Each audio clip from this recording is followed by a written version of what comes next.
Hello, everyone. What is going on? My name is Timpedia, and welcome back to the TNT podcast. Oh, God. Freeman's going to get mad because I forgot to check the episode No, you're fine, number. because I have absolutely no clue what episode number we're on. It's been so long. Episode 109? June 16th. 110. There we go, Close. 110. As always, we're back. We promised 2 weeks, and we actually stuck to it this time. But on my right, Friedman, also known as Andrew, mostly known as Friedman. and on my left, Just Tyler or the Just Glasses, big titty anime expert.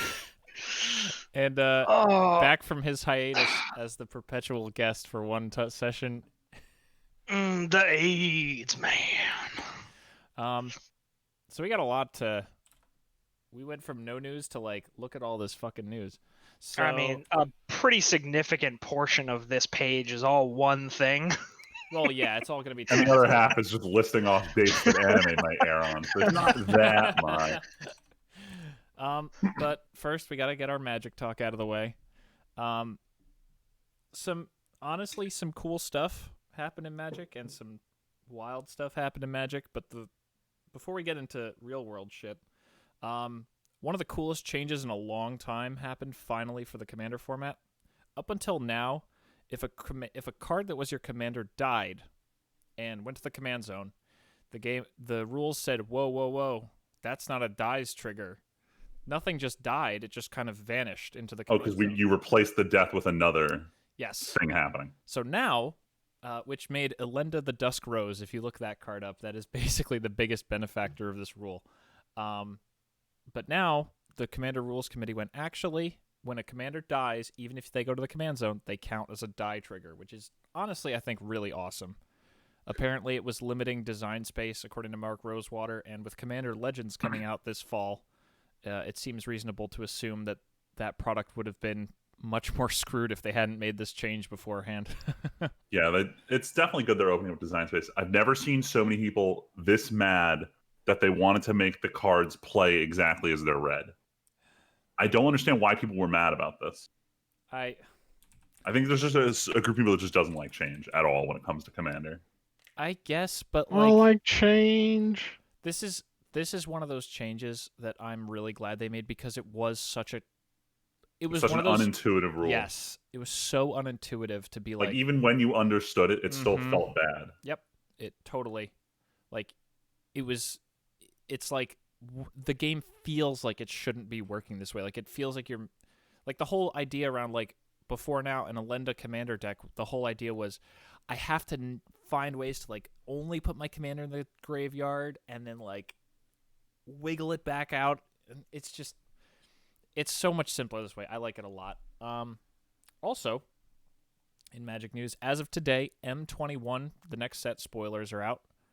Friedman, I think we can say that this set finally will not break Standard, which is bad because Standard is awful right now. Dude, Standard is ass. It's like, I want to clarify, we've had the most bans in the history of Standard in the last, like, year-ish. Like, before we've had, like, oh, we'll ban 3 cards at a time, but this is every single set they've had to ban something. And the worst part is all the design mistakes were designed with the cards that were already banned, like, being in the format. So everyone's just like, what the fuck did you test? Yeah. Like, we already banned, like, 6 cards, and this new one is so fucking powerful, and it already had amazing synergy with the cards you just banned. So, like, what did you actually test? Freeman, it's so funny. Same shit my manager says to me every time I break something and correct them. Listening to the MTG Goldfish podcast today, they were like, yeah, Oko was supposed to be in all these blue-green decks that are running around all the time. Oh my god. It's like, what world does the design team live in where they were like, yeah, this is fine. This is okay. Growth Spiral into Uro, into Temur Reclamation, into Oko, into fucking Expansion Explosion. This is how Magic is intended to be played.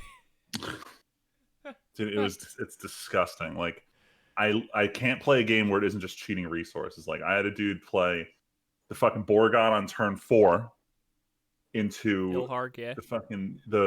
into the like the 8/8 trample haste dudes, and it's just like some dude swinging for 22 damage on turn 4 in Standard. It's like if Cheaty McCheatface was a format. That's what Standard is right now. It's just how much can I like not play by the rules and exclusively play green? Yeah, and probably blue.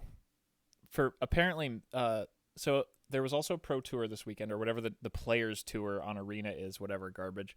And as MTG Goldfish again pointed out, this was the first ever Pro Tour where one of the days had 32 of the same card in the top 8, which means that every single deck in the top 8 of the tournament had the same card, all 4 maximum copies. That has never before happened in Magic at like this tournament level. And there were 3 cards that fit the description. Breeding Pool, Growth Spiral, and Mystical Dispute, I think, or Fabled I thought it was Passage. Fabled Passage. Maybe Fabled Passage that. had 31 copies, but that's like one off. That's the card that I'd expect to be in every single deck in Standard at the moment. But So the fact it's that just a land. A land and a spell. We went from 0 to 2 times the same cards 4-ups. Yeah, Standard bad. I can't repeat this enough. So a lot of people are like, wait for rotation in September, so have no fun playing Standard for the next 3 months. Yeah, it flows. Apparently everyone's playing Historic now. A lot of Thomas content. Historic has everyone playing Ulamog on turn 3. It's the same shit there too. Like, Arena's just in a bad place. Time to open that MTGO account. And it really doesn't help that they've introduced a very interesting issue with Arena, that in the new core set, they're like, usually in sets like your rare lands are a big like pull factor for them. In core sets previously, like reprints, that's where they lived. And this is the first time a lot of the Arena economy is dealing with the fact that like this core set like just has reprint lands that are still in Standard at the moment. So most people already have them. Oh, the temples, people are just up in arms because like it essentially amounts to 6 of the 70 rares are worthless to you if you've been playing for the last year. So it feels kind of shitty that you have like a 9% miss rate on any packs. Yeah. No, I can see that.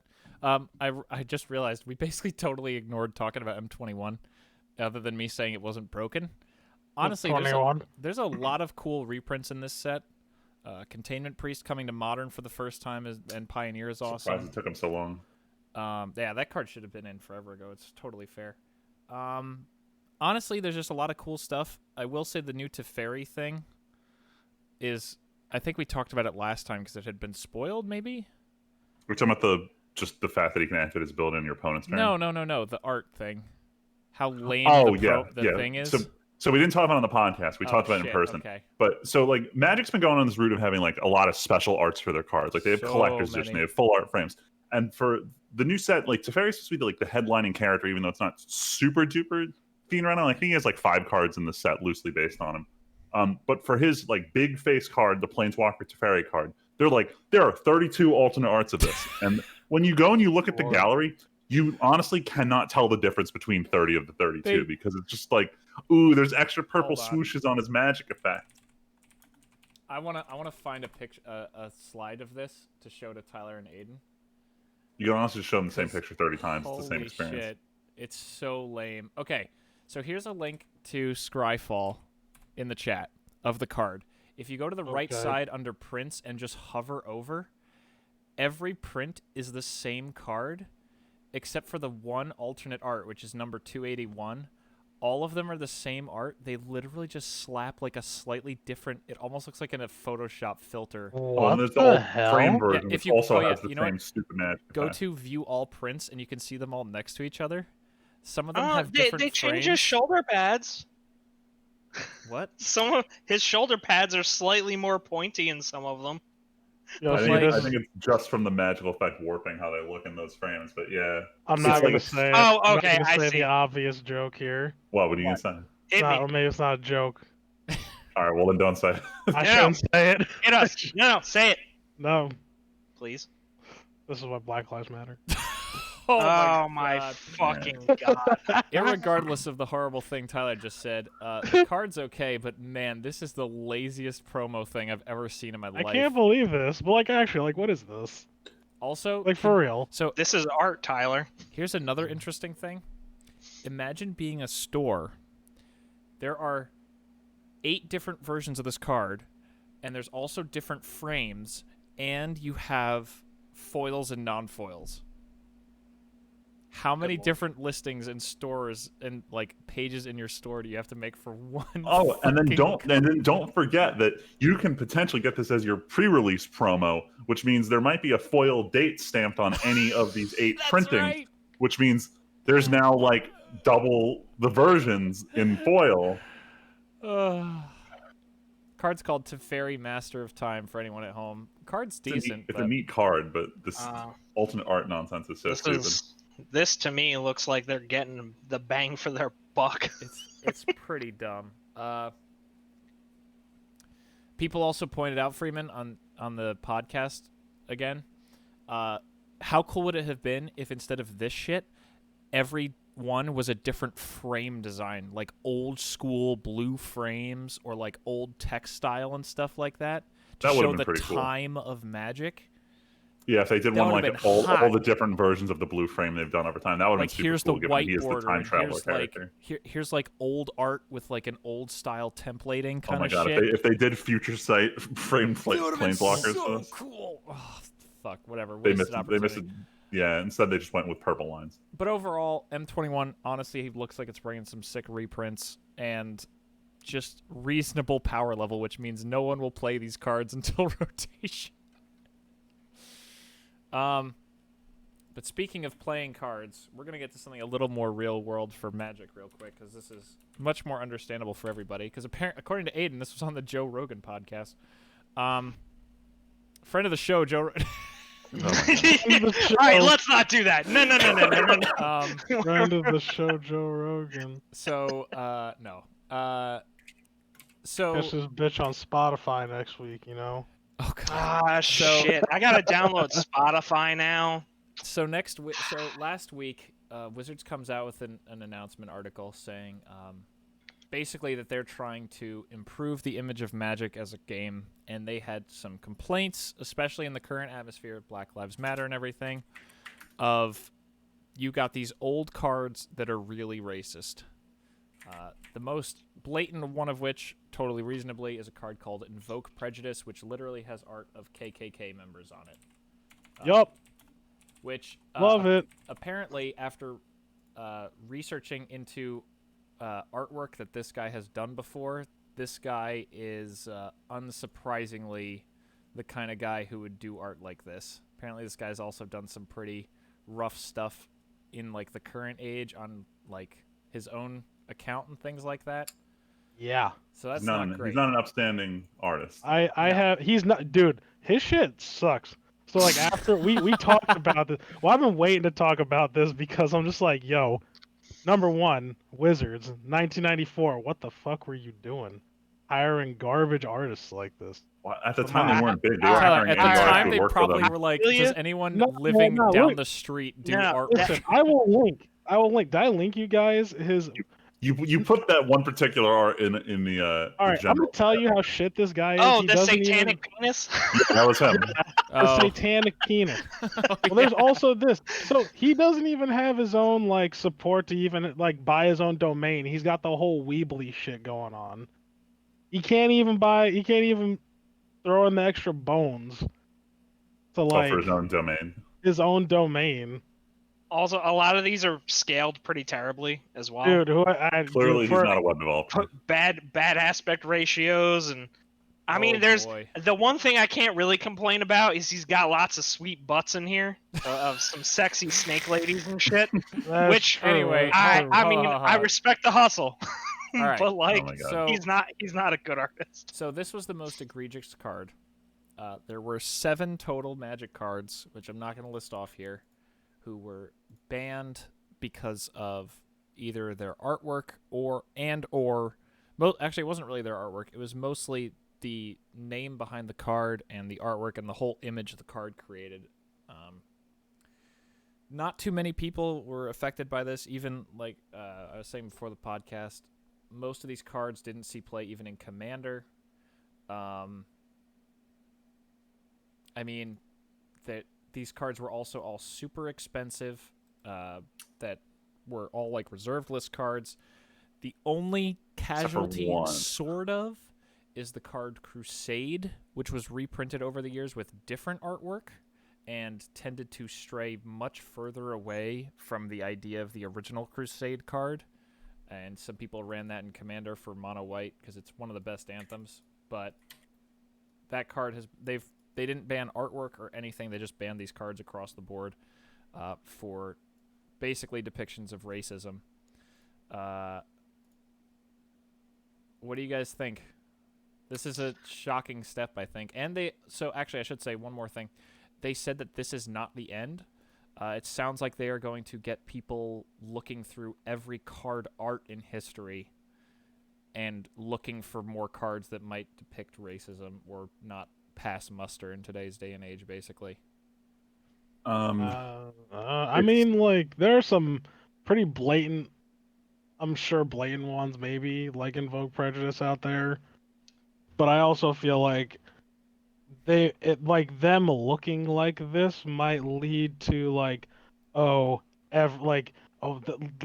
you turn the card this way, it's really a depiction of a fucking, black slave. I'm just like, well, what the fuck, like, I you know don't what I think mean? they're Like, it looks like they're a lot of this is mostly like a lot of these are just by name alone. You know what they're going for, but like the one I'd argue is probably the one that's 100% artwork is in prison, because they have similar like adjective cards where it's just one word, like Chained to the Rocks was a card where some dude is literally just like chained to this giant rock, and it's not that different of a like image than in prison, but I don't know. For some of these, like where I think if the original art's questionable, if you really wanted to go and say like we don't want people playing with this card because it creates an image of our game and our company, then go ahead and reprint that card with different art and ban an older version. Yeah. But I don't think they wanted to go down the route of banning specific versions, even though this would help them solve another unrelated issue in Magic involving this particular land creature that causes a problem because of one of its printings. Oh, Dryad Arbor, yeah. Yeah. But they didn't want to go down that route, which I think was probably a better decision. Honestly, it seems like that would be too much work for them.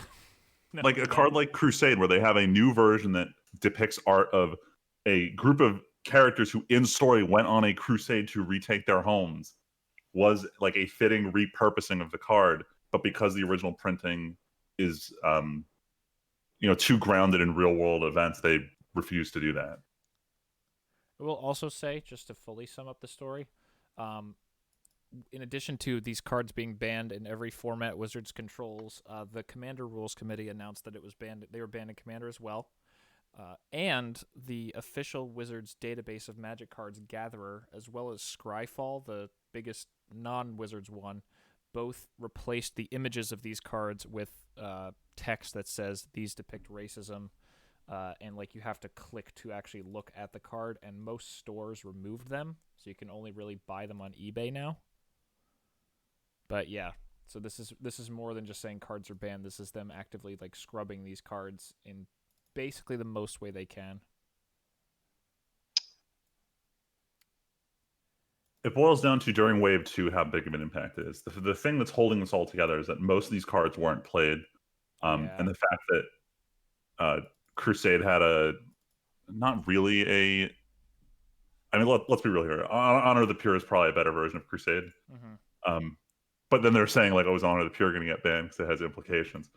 But yeah, that's the thing. The only thing that worries me about this is like, can you no longer have a card that says protection from black on it or something? Yeah, that's the thing that's getting me here is that the colors black and white in Magic are not meant to be race associated, and from this, it sounds like we are, which is questionable and makes me want to adjust the colors so that way purple's a mana color and like light orange would replace white, so that way we don't have this issue. I'm not gonna lie, purple's a pretty dope color. I feel like a lot of this is kind of stemming from that as well. Like for example, the card Cleanse, like destroy all black creatures. That nobody that plays Magic the Gathering would ever associate that with like black people. Yeah.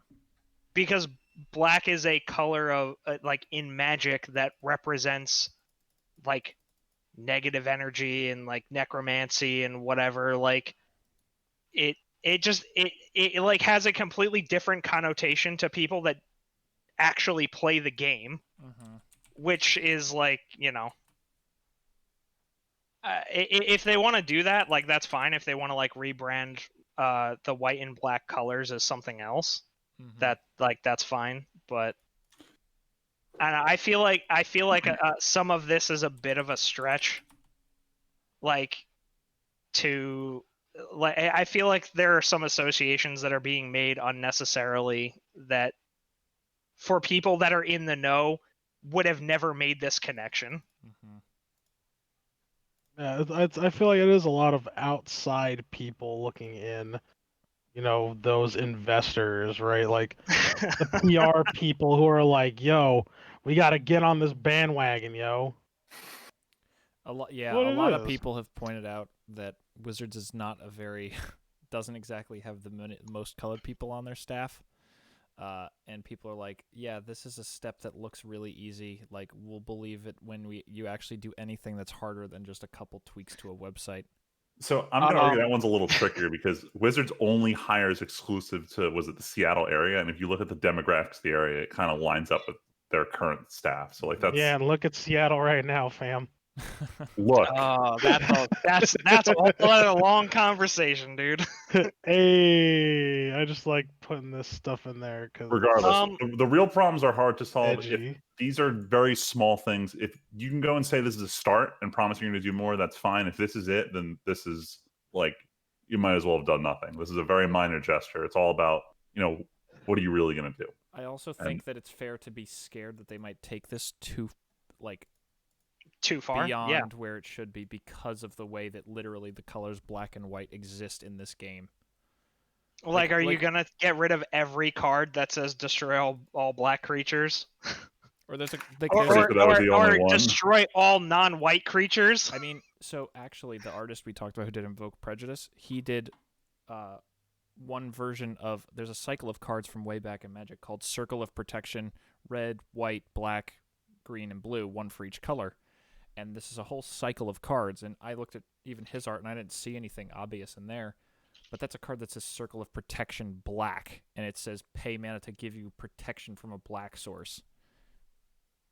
Is that too much? No, it shouldn't be, because mana is not race. I'm gonna keep screaming. No, mana is not race. Totally. And again, this is where I come back to, like, there are a lot of people that don't know what the fuck Magic the Gathering is or how it works. And we just see and they are just jumping to the conclusions of like, oh, this must be racist because black or because white or because whatever. Like, you can come up with a myriad of things that you could probably stretch to be racist where there was no actual racism at all. Which I think is it's gonna, honestly, I think this is probably just gonna ultimately end negatively for Magic the Gathering. Do you see, I just had a thought, which means I think they could get here. Do you think there's a world where they change the entire color of black to purple? That's just as racist. They can't do that. Do you really think they can't do that? It's too many cards. Like, I want to remind you. Sure, I agree with you. When Planeswalkers came out, they said there are too many cards for us to reprint the phrase any target on it. How are they going to change it to purple? I feel like they kind of already have. Every time they're in Theros, black cards are purple because that's the only way to add accents to it. But see, so here's the. You know what? Maybe I shouldn't get into it. I mean, we're talking about it, so now's the time to get into it if you want to. I don't know. I feel like purple fits also into the black stereotype. I feel it's just gonna give people more ammunition. Like, oh, like they're purple now. Like, oh, like because there's always that joke. I'm gonna repeat the phrase. Unless they go out and explicitly say that the colors of Magic represent races, then I think that it's a strange. No, it is a strange connection. I'm not saying this. I'm not believing in this at all. I'm saying the same people who are calling out these cards, they're going to literally do the same fucking thing if they do this. That's all I'm saying. I don't care. I think, unfortunately, the internet and Twitter are cesspools of people yelling really loudly. They are, and that's what Yeah. it is. Like, I'm not trying to tell you guys like that. That's how I feel. No, of course not. But like, like I understand how people of course are. not. You're a sane, normal person. Yeah, right. As are Hey, most whoa of now. us. As are most of us. Unfortunately, those people don't tend to have Twitter accounts. Yeah, well, Twitter is also fucking Twitter, so who cares? You're not special. But like, I mean, the only thing that I could see if they really wanted to go the hold on, let me pander to you route, the only thing that I could see them getting away with the would have to be them getting away from the colors entirely, which is utterly impossible. Absolutely not. I do not want to play Hearthstone in Physically impossible. Yeah. Oh. Yes, and that's probably the price that the internet, the woke internet, will demand of them. Oh my god, colors are gone. We just have gems and classes now. I mean, I don't think slivers they. are OP again. Yes. I don't think they would get rid of colors. They'd probably like you could rebrand them as like white being, oh, this is like holy, and like black could be like necromancy or something like that. Can't do that. No, I can't do that. Can't do that. Now. Well, yeah, but they wouldn't be colors anymore. It would just be like holy, black magic. Well, Okay, but what color? What color are you going to paint the card frame then? You don't have to. Just put in text there. What if the next D&D module is like the necromancer, who is definitely a white guy, is terrorizing the village? God. Yo, is it too late to build our own spaceship and leave? No, Dude, it's never too late. Oh Yo, my Elon, God. hit us Go up. to Mars, please. Yo, Elon, if you're listening to this, I know you listen to weird shit. Yo, put us on a spaceship, Sam. Elon, please.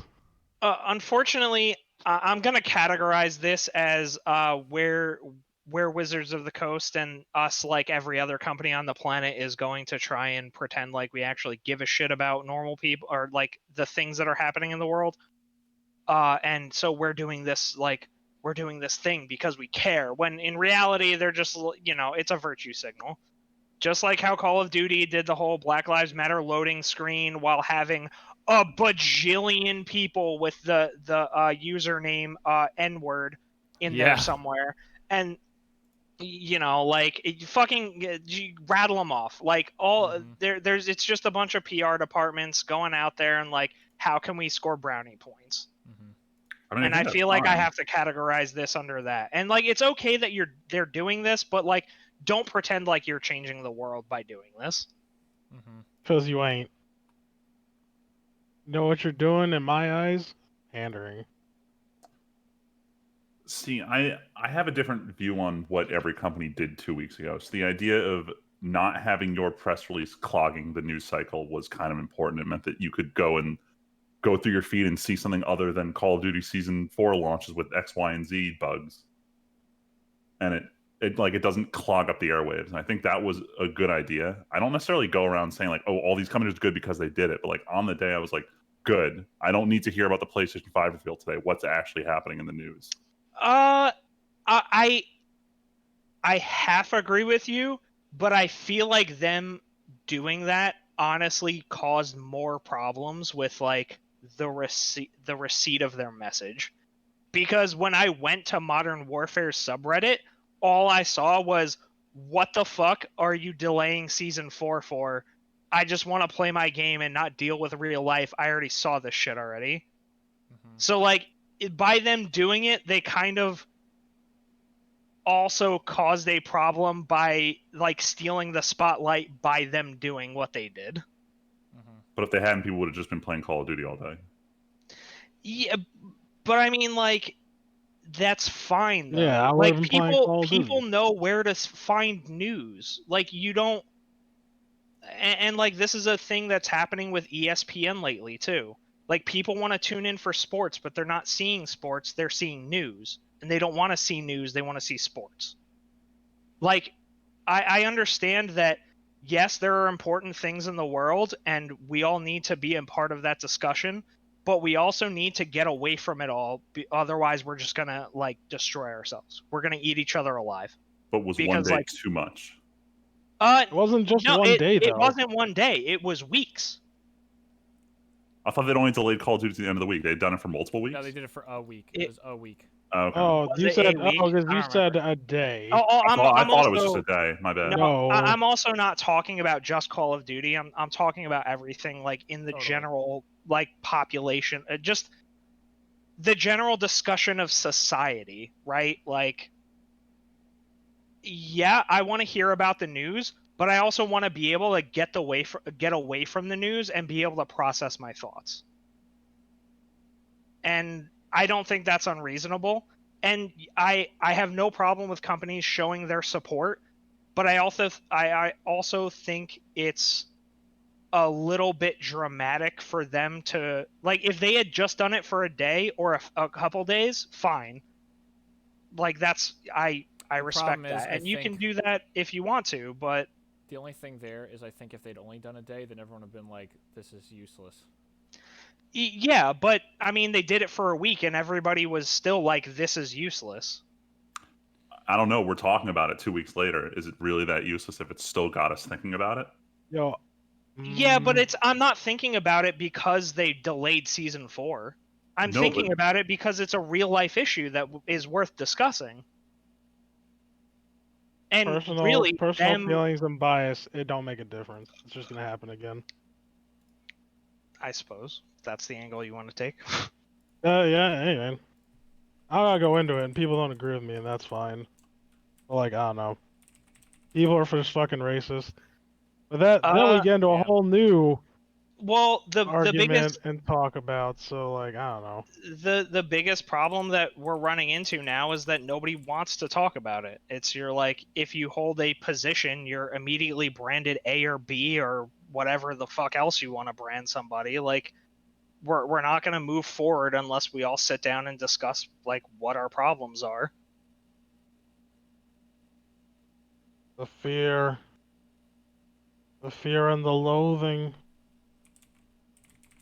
and the confusion. I don't know. It's like some confusing times. It doesn't help that, like, Corona kept everybody in their house. 2020 sucks. This is the worst year ever. Told you, 2020 is canceled, man. 2020 is canceled. Podcast canceled. 2020 part 2 Podcast coming in 6 months. I don't know, man. Like, shit, there's so many things going on. The only thing I care about at the end of the day is the safety of the people I care about. Sure, stuff matters, but man, that stuff matters to me the most. And besides, fuck it, I got other video games. I played other games anyway, so, you know, which I will talk about at the end of this. Yeah, bad looking game today. I know what game you're talking about. What? Yeah. Speaking of video games. So that's it. We talked about the topic. Yeah, now right, for a pretty much quicker topic that I'm like, hooray. So, Kingdoms of Amalur. That game came out years and years ago, and everyone was like, this is all right. Not amazing, but all right. And I was like, this is pretty good. I've tried to replay it over the years, and I get bored real quick. Because I forgot how absolutely snorefest the story is. But lo and behold, Kingdoms of Amalur, the REEEEEEEEReckoning, is coming from THQ Nordic. The people who bought up all of THQ's stuff and then said, we're actually THQ, haha. They pull off the Scooby mask, and it was just THQ the whole time. It was me, Dio, Old Man Jenkins. This isn't a huge story, but honestly, I just want to talk about it because, like I said, I always wanted to do a Kingdoms of Amalur LP. And I liked the game a lot the one time I played it on the Xbox. I feel like I remember the PC version wasn't, like, the controls were weird or something. I just hope that this game is, like, a cool update that's, like, $30 or less. I'll buy it. I'll probably Let's Play it because this game's combat was a lot of fun. I don't know did anyone else here play it? I always wanted to, but time went on, and I'm like, it's getting older. But I remember seeing the initial trailers and things that looked really cool. I mean, it's like I said, the story is so generic. It's like, elves, the bad elf, go kill him. Those dirty knife ears. But the combat is really cool. Like, you have 2 weapons that you can do, and you have spells you're casting the whole time, and it felt really smooth and actually really exciting. Like, One of my favorite weapons was these chakrams, these 2 discs that you had, and you would do like throw one, throw the other one, throw both in like this big figure 8 move and like slice through the guy multiple times. It was really awesome. Hold up, they're calling the remake REEEEEEEEEReckoning. Yeah. What a so title. goofy. THQ EA. Nordic has been the masters of let's do these stupid names of remakes just to get a little buzz out of people. Jesus. Gotcha. But yeah, so I'm kind of excited. I don't REEEEEEEEReckoning. I don't remember when it's supposed to be coming out. Kingdom. Hello? Oh my god. Wikipedia says August, Okay. but I don't know how up to date that is. Kingdoms of Amalur Reckoning on Steam. Just give me the re-reckoning, you dumb idiot. Damn. The re-reckoning. Stop giving me... Oh my god. Google's like, did you mean to recorrect that to reckoning without the extra re? And I'm like, Damn. no. That's right, because re-reckoning isn't a word. Oh my god. I'd love to check for you, but Steam completely ate itself alive earlier today, so... Page aside on Xbox One, it listed August 18, but no August official 18th, date. yeah, I'm seeing a GameSpot article. All right. Well, I'm excited. The fact they have a 4-page article on how to pre-order this game speaks volumes about how convoluted this release is going to be. I love it. Yeah, I mean, it's also an EA licensed title, and they've been re-releasing everything on Steam because Origin is probably not doing great. Speaking of things getting revealed, Oh that boy. PlayStation Machine 5. PlayStation Machine 5. yeah, Yo, memes were hot off the press after Oh that, my that reveal. That literally not minutes. even a half Literally hour. minutes. That Kaiba one still cracks me up. It's hilarious. It's good. Yeah, It's Tyler good. It got had super a overdone meme within a day, but Yeah, the counter Tyler memes. put a meme in the chat, and like literally, it was like 20 minutes. Tyler had a meme in chat about it. Yeah. Yeah, dude. Fucking great. 20 minutes for the meme, a day for the counter meme to be like, there's too many memes. There's too many memes. We gotta crank out some other ones, but we've devolved into: are you buying the router? Or are you buying a mini fridge this holiday season? That's Yes. it. That's the end game of this entire meme. The entire console war is going to play out like that. yeah, no. Surprisingly, no PS5 secured memes. Only, yeah, like the router or the fucking Kaiba. Pop collars, yeah. The popped collar. I Third-rate just- Duelist with a fourth-rate deck. My actual legitimate complaint is their entire brand up until now has been these black consoles. What's the drive to now do the Alienware aesthetic? What do you mean? They only had black for 3 consoles. 3 out of 4, Freeman. Come on. You're right. The first one never went. The first one was never black. Yeah, they did do the shift from 1 to 2. Yeah, dude. They figured, we don't have a lot to mix it up other than just being more powerful, Yeah. so let's just make the color look crazy. I don't know. I'm not a fan of the look of it. I'm just glad they confirmed you can put it on its side, because if I Yes. couldn't put it in my home console, I would have actually been super annoyed. Totally agree. I still want that all black though. Definitely. Like if I'm they don't have an sure. all black version, I'm gonna be very upset. There's So been here's my secret for buying the PS5, and it's the same secret I had when I bought the PS4. Was I'm not going to buy it until a good JRPG comes out for it. So hopefully by then we have some kind of special edition all in black. Well, By the Freeman, time if you're looking Persona for- 6 comes out in 2027. If you're looking for a good JRPG, may I suggest the Demon's Souls remake coming to PS5 at launch, probably. I'm actually hyped about that. It's the only Souls game I actually played just because I was borrowing it from my college roommate. That's the only one I've never played. And I was so caught off guard when everyone in the world wouldn't shut up about Dark Souls. And I'm like, oh, you mean the sequel to Demon Souls? And everyone's like, what are you talking about? And I didn't realize. I guess it was like a PlayStation exclusive, so no one played it. Yeah. Mm-hmm. Yeah. Yeah, So it was also it came out. If I recall, it came out at a really weird time too. It was there was a lot of other things coming out at the time of Demon Souls, and it just kind of got overlooked. And it was kind I'm of a very niche title when it launched. Oh, it's Dark Souls and Demon Souls and Bloodborne are still niche titles now. I told They are Aiden more he could broadly borrow. accepted, but like, no, Tyler, You no. can borrow. I got it, man. I'm gonna play Demon Souls on the PS5. Jesus. I'm excited because honestly, I've played Dark Souls, Dark Souls 2, Dark Souls 3, Bloodborne, Sekiro. Demon Souls is the only one that I never got to play, and I'm very excited about it.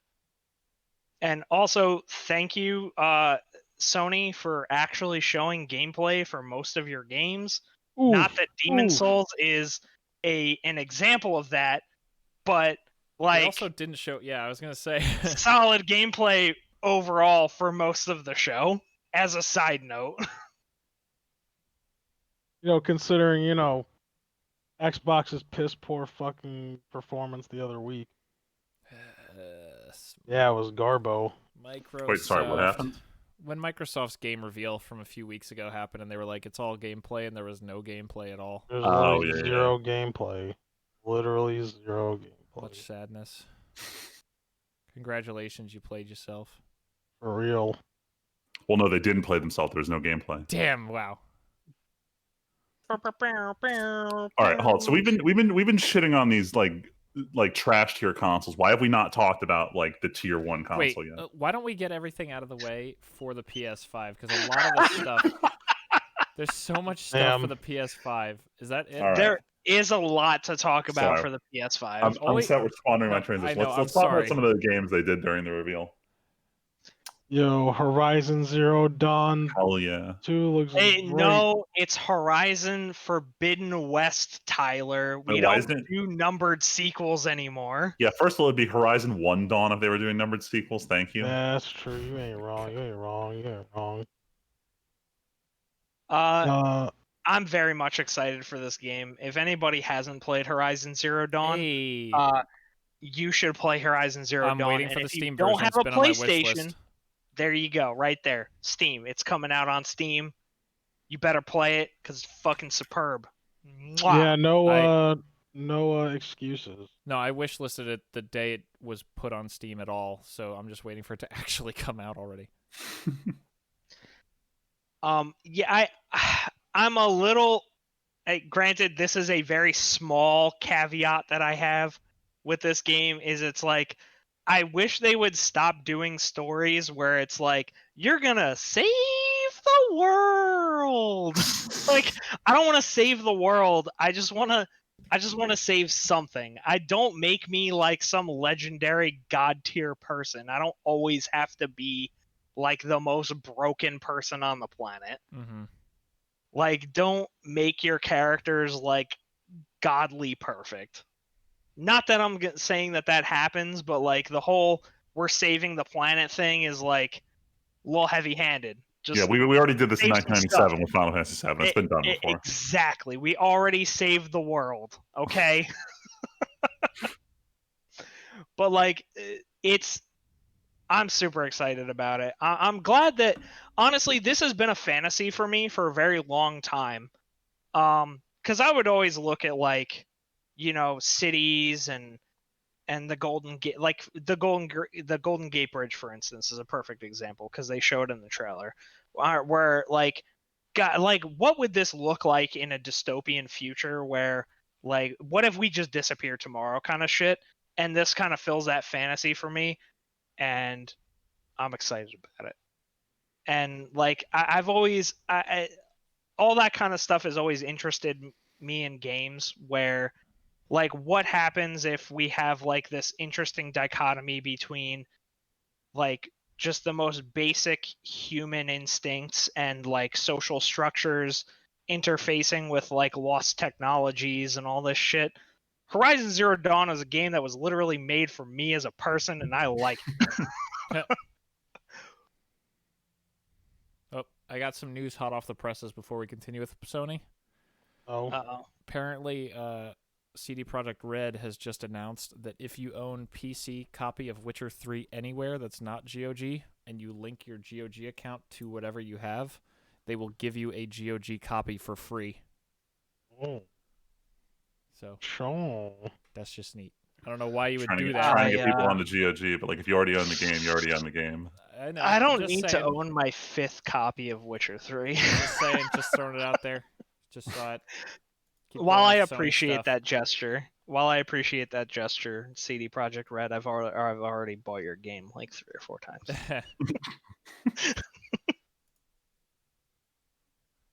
Anyway, more Sony stuff. I'm excited to see they're touching the Little Big Planet franchise again. I'm just upset they're giving up the original game model for some like 3D platforming thing now. Yeah, I also felt that too. I thought the side scrolling was like, I don't know, it's an endearing throwback to simpler times. And having them do this weird like catty corner thing that they're trying to, I honestly don't even know how to describe it because it's not isometric. Yeah. It just doesn't feel like it's really capturing the spirit of Little Big Planet.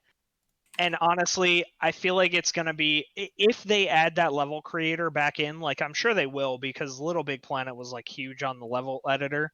Oh, that was the whole reason to play it. Yeah, I feel like it's going to just be a bigger barrier to entry for people that want to create stuff. Like having that weird definitely much harder to create it. Like doing in 2D was both limiting, but it also gave you the freedom to make the editor robust because there was like a limited plane of editing. Like when they tried to do it with what was that one racing game that sucked? That was like the same concept. Oh, my God, I know exactly what you're talking about, but I can't quite put my finger on it. I'm about to just search Little Big Planet Racing game, and it's going to come up because it's Little Big Planet Racing. Come on. No, because they made a separate Little Big Planet Racing game. Fuck. Are you talking about Mod Nation Racers? Mod Nation Racers is the game I'm thinking of, yes, because trying to design tracks in 3D was actually kind of bad, and the tracks ended up not being a lot of fun. So, like, the whole appeal of that game disappeared instantly when it turned out you couldn't, like, create good content. Whereas, like, some of the shit they did on Little Big Planet 1 and 2 was phenomenal. And honestly, I think that a perfect example of that would be, like, if you look at something like Super Mario Maker or yeah, same kind of thing. Where it's like 2D is a limiting plane, but like you can do very creative things with it, and it's more approachable for somebody that isn't a game developer, like most people that play games aren't. It's definitely a perfect example of restrictions breeding creativity. Yeah.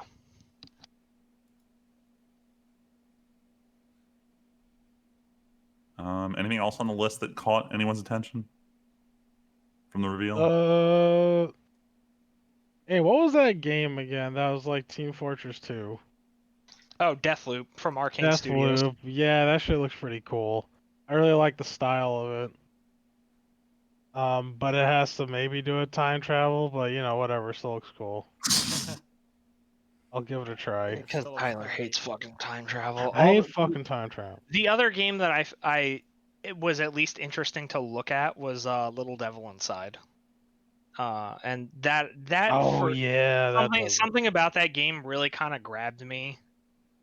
In like, I don't know, it has certainly piqued my curiosity. Oh, it's definitely got a unique art style.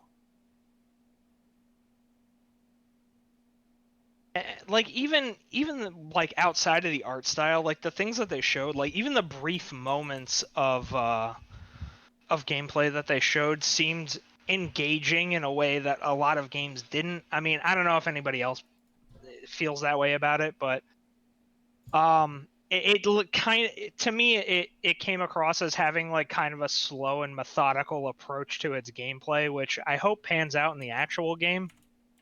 But you know, it's always hard to tell from trailers, you know. But yeah, that's oh, also Kenna, a Bridge of Spirits. Oh yeah, I remember you were telling me about that. Kenna Bridge of Spirits, I think, has a fantastically beautiful art style, and it kind of is reminiscent of like Pikmin in a way, but it also has some like Jack and Daxter going on with it that is very interesting to me. I just like that we've gotten into the era where grass in video games actually looks like grass.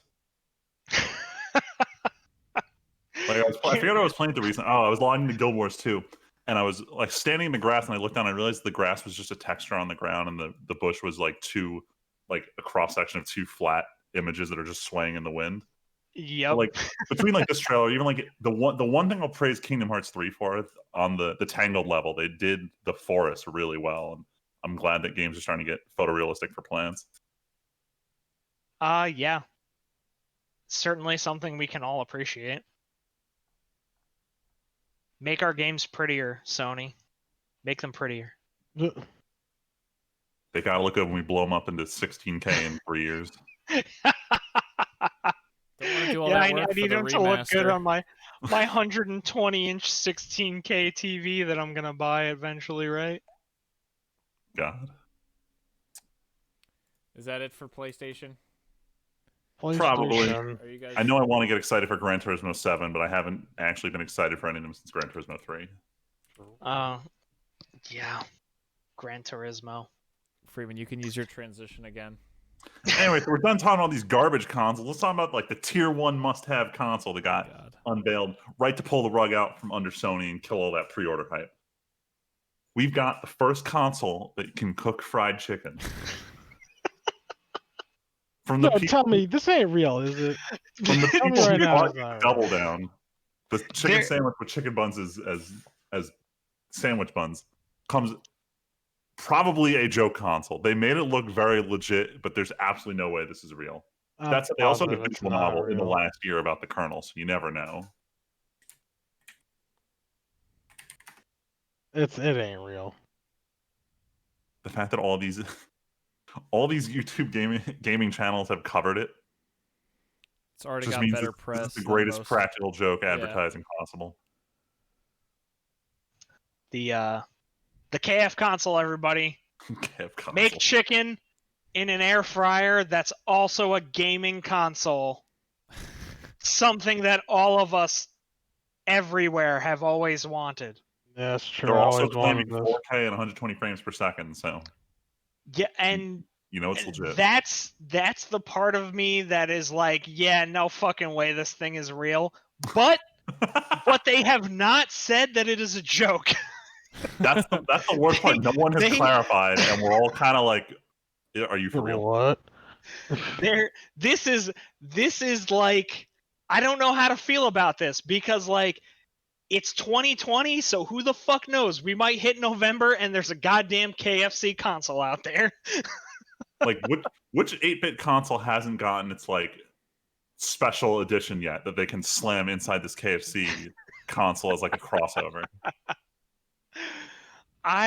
What if they partnered with Burger King to bring all those shitty games they used to make to like the KFC console? Oh no. I mean, like, all right, as stupid of a joke as I am hoping this is, I'm also kind of hoping it's not a joke because I wouldn't be adverse to a new console entry into the whole battlefield here that we have between Xbox and PlayStation and Nintendo. I'm just not sure if I want KFC to be the one doing it. Yeah, no, that's perfectly fair. But I mean, you know, if I also don't want Sega to do it because that Sega Micro Game Gear thing is a fucking joke. Yeah. Because that's a thing that we're not going to talk about. A $50 4-game micro console that they came out with. That's terrible. But it's like, I mean, in all reality, I wouldn't mind a little more competition in the console space. Not like I care because I'm PC Master Race and y'all better release all this shit on PC eventually. I was going to be very upset. But yeah, kudos to KFC because it made me buy Kentucky Fried Chicken today. And that's why I added it to this list because I came home with some Nashville hot KFC and I was like, oh yeah. Give us the sponsorship. Give us the sponsorship, KFC. Yeah, KFC, I'm not doing this for free here, all right? We need consoles or we stop talking. Yeah, right. Yo, we stopped talking. But anyways, all the 100 of listeners. enough of that meme, and let's get on to some additional, more important news of a better time. Star Wars Rogue Squadron 3. Wait, is that actually what this is? It's No. like a flight simulation Star Wars game? No. So, EA put out a trailer the other day. Star Wars Squadrons, the 5v5 flight sim combat game. It's in 2 days at EA Play. We're going to get the gameplay reveal. But it's only 5v5, which is a little lame. Wait, is this a competitive only thing? It's only multiplayer. Wait, there's no campaign? Wow. Okay, now unless I can run circles around the fucking walkers again on Hoth, I'm not buying. I'm gonna open the trailer again on my phone because I was watching it because I'd never watched it and I skimmed through it just now. In a fateful campaign, it is a single player story. Okay. Well, that's the only reason. This is a roller coaster of emotions I'm experiencing right now. Comes out October 2nd. I hope this is good. You know what this is? This is the game where they went, oh, fuck. Everyone's real salty about how shitty flying is in Battlefront 2. We got to make a flying game to make up for it. Plus, Rogue Squadron was cool, wasn't it? I mean, Rogue Squadron was. This trailer told me absolutely nothing about this game. It's just a pretty CGI trailer. Also, because like when you first put it on here, I looked at screenshots. I'm like, I can't tell what this game is. Like, I assume it's about like flying the ships, but all the images are of like the player characters. Yeah, I don't know. This is bad marketing. It is. Well, gameplay, like I said, EA Play 2 days. It's EA, Friedman.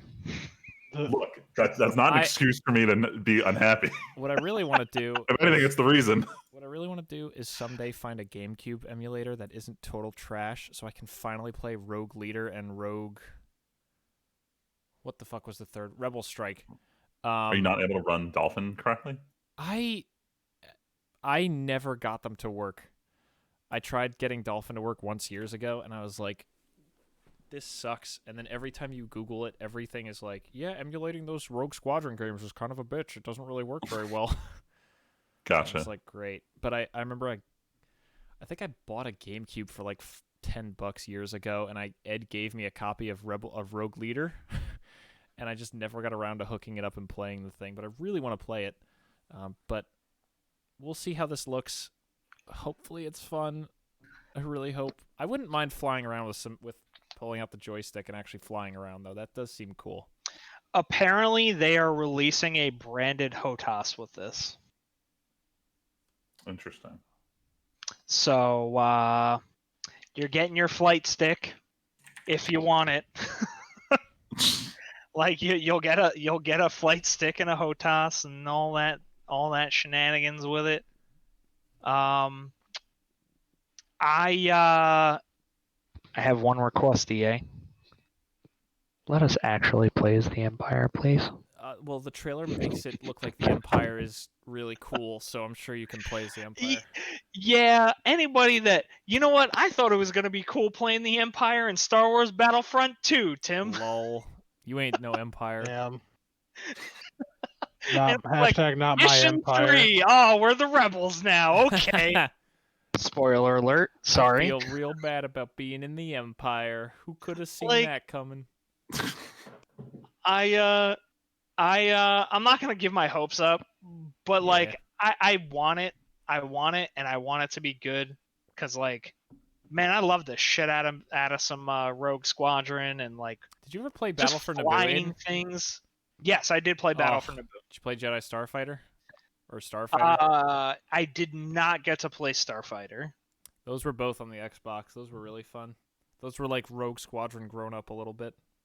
Ooh. Actually, I think it was... Play those now. Was it the same developer? I don't remember. But yeah, Starfighter Special Edition came out for the Xbox, which is one of the only reasons I ever liked having an Xbox, because it had extra missions.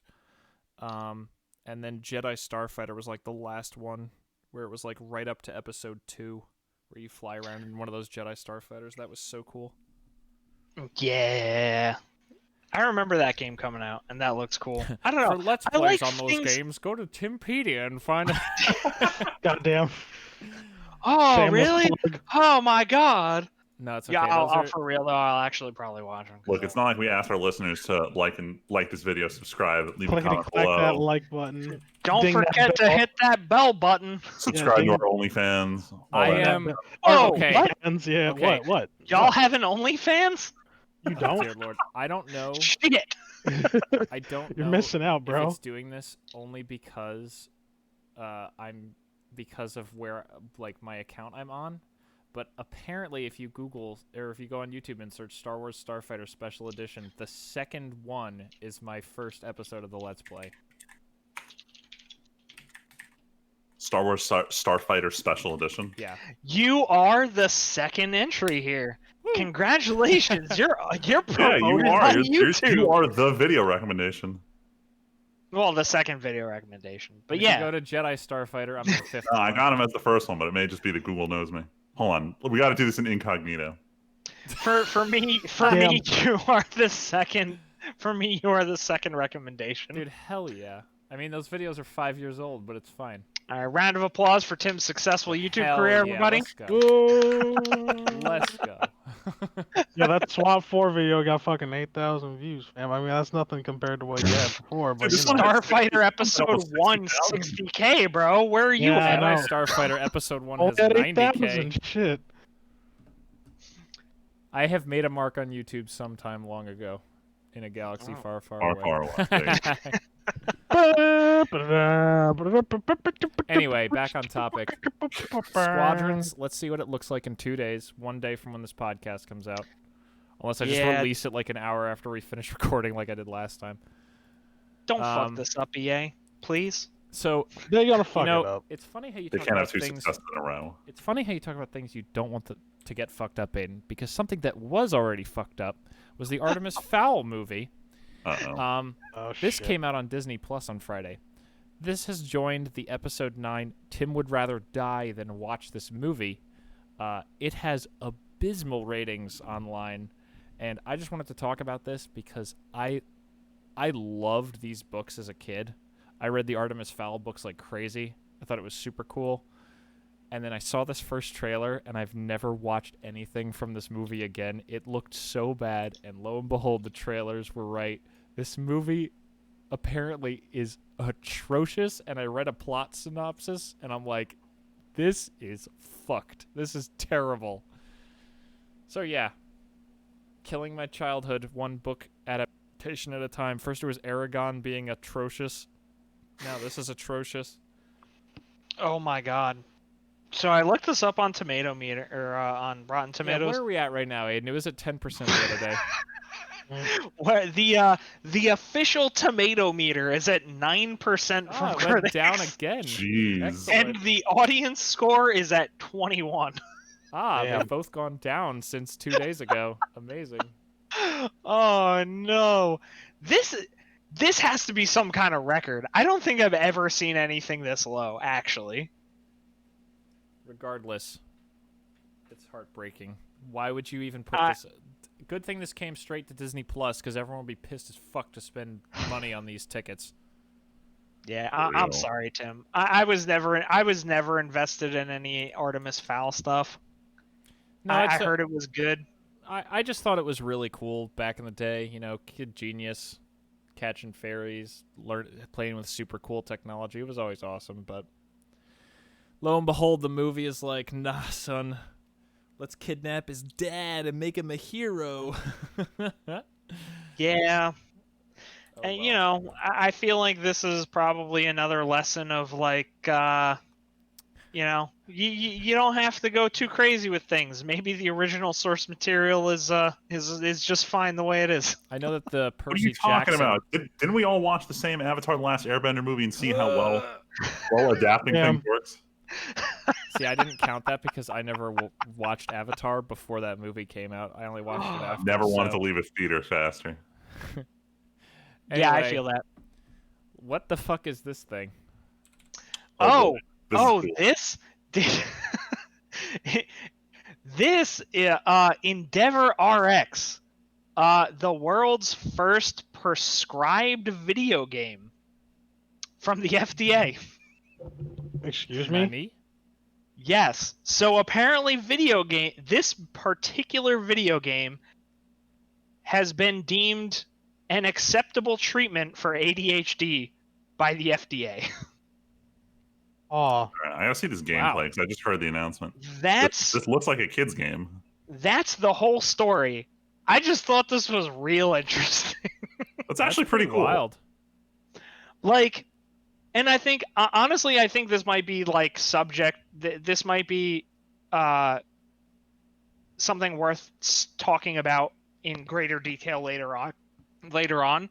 But like the therapeutics of interactive art is what I went to with this when I first saw it. Obviously, it's like, you know, I'm curious how they measured the effectiveness of this treatment. Yeah, it's hard to get control groups for unique patients. But like, this is just something that really piqued my interest today when I read about it, and like I think it's fascinating that we're entering an era where like digital media is actually being legitimized by like scientific bodies as treatments for certain ailments. And I have really nothing else to say about it. I just thought it was really interesting and weird. I mean, it's wild. You're welcome, Worlds. So now you can combine. Video games are apparently drugs now. You can combine your crippling ADHD with your love of gaming, and voila, here you go. We found the cure. Future's now. Speaking of the cure, except the cure for a bad game. There's no cure for this. There's no cure. There's just more disease. So apparently last week's minute and 30 trailer where they just fucking hashed together bad gameplay footage for the Pokemon DLC just wasn't enough. We have an 11-minute Pokemon Direct tomorrow where they did a really bad job of articulating what's going to be shown off, because the first tweet sounded like they are only showing off the DLC, which, like, there's not much to show for it. But it sounds like they are going to show off some other things. There had been rumors of, I don't know if it's a sequel or just direct port of the Detective Pikachu game from 3DS, the one that came before the movie. There were talks about that getting ported to Switch, so they're probably going to show that off. We knew Pokemon Sleep was coming up at some point, and now that Pokemon Go is kind of in a lot of trouble because no one's out and about anymore, they need that new mobile cash grab. So Pokemon Sleep is probably going to get its reveal tomorrow. I'd be willing to bet money on this one. Once again, I don't care anymore. I can't believe I've finally reached the stage in life where I just straight up don't care about what Pokemon's doing. Do you know what game you should play? Temtem?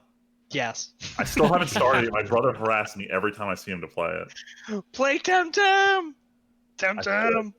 I was watching him play, and he was struggling so hard, and I'm like, I wonder what Pokemon's like if the game was like actually challenging. I wonder what would happen if you had to work for your Pokemon success. That'd be wild, right?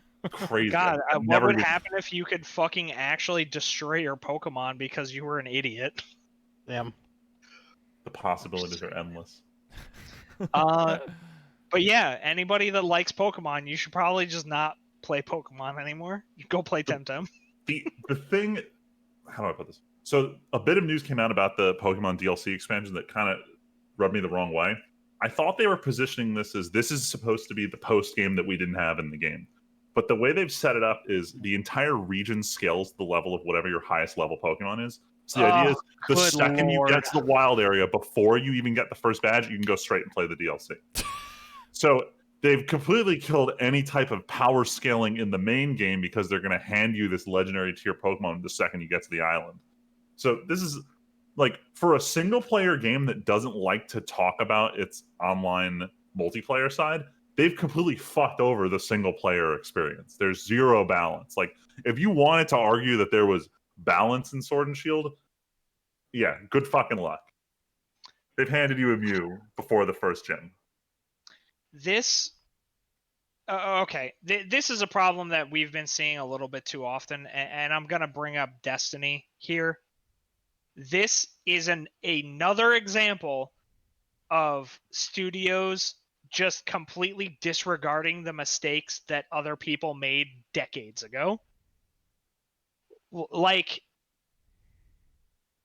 scaling stuff like this is fucking stupid, and you need to not. Please, we need structure. Structure things.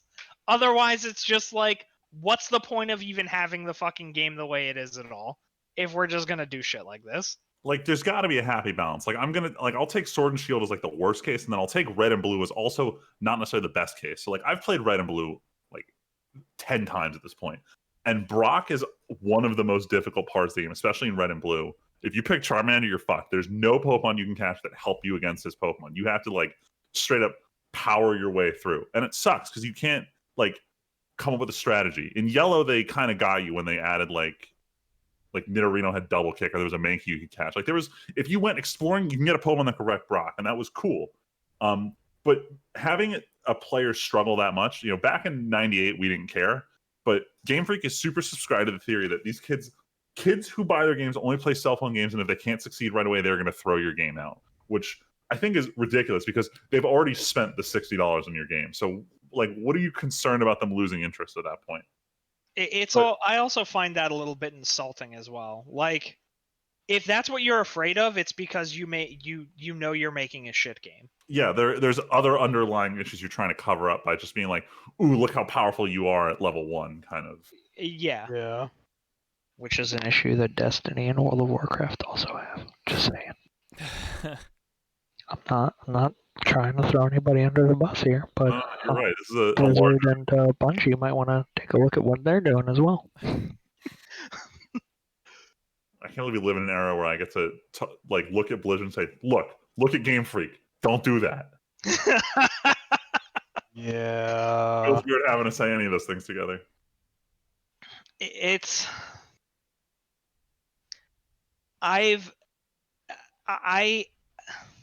I don't know how to feel about this. Like, because this is actually a very deep and complex issue that I think has been popping up in gaming lately, especially with like scaling. And I think this honestly kind of comes to this might also be a little bit of a result of FOMO. For those who don't know what that is, fear of missing out. Like, I don't know why you need to make everything accessible to everybody. Like, you should make your game balanced, and you should make most of your game accessible to people, but like, why isn't there an end game where I have to struggle for things and like work my ass off to do good? I just want to make sure I'm clear on what you're getting at. So, like, in a lot of MMOs recently, they'll have like a catch-up mechanic to get you like up to where an expansion should be, but they don't like hand you the end game gear. Is that like a system you think is okay? Where like you have to like struggle to get the best shit in this game, but like there may be a starting line for new players? Again, it's a little more nuanced than that, right? Because I don't think that's a good system. I don't think catch-up mechanics are good. But I also don't think that you should have a mechanism in which you can also leave the majority of your player base behind. Yeah. So it's a fine line, but like, I think a really good example of this is, for instance, like the Burning Crusade expansion for World of Warcraft. Like, you had Tiers of Rating that came out, and like once we hit the point of like the Black Temple or whatever, that was like the end game. There was a raid that came out after that, but that was like, you didn't really need to do it. It wasn't like that big of a deal. The new expansion came out not shortly after that, so it was like it could be mostly ignored. But like, you had the Black Temple that was the primary end goal of the game to get to. But everybody that was doing the Black Temple was also doing Karazhan, which was like an old raid. And it was content that was, you're not constantly invalidating your old content with new content, is what I'm trying to get at. Yeah, like Destiny. Like Destiny. Exactly like that. And I mentioned that before, but I never elaborated. But it's like, Destiny has that same issue where it's like, why would you play Destiny 2 now when you can wait 3 years and they come out with the next 3 expansions? You can buy the latest one. It includes all of the content from the previous ones, and you'll just get boosted to literally where everybody else is without having to go through any of the actual game. At that point, you get to the point where the gear grind becomes super duper pointless, and you're only actually playing this game if you're having fun with the gameplay. But like, it becomes a treadmill, and we Yeah, don't. it feels super treadmills. shitty. And when I feel like when you know your Pokemon, effort's not really rewarded. I feel like Pokemon's kind of getting. I see this as the beginning of that same treadmill, and this isn't a direction that I think they want to go in. That's my perspective of this. Because I've seen this done 1,000 times before, and I think they're making a mistake with this.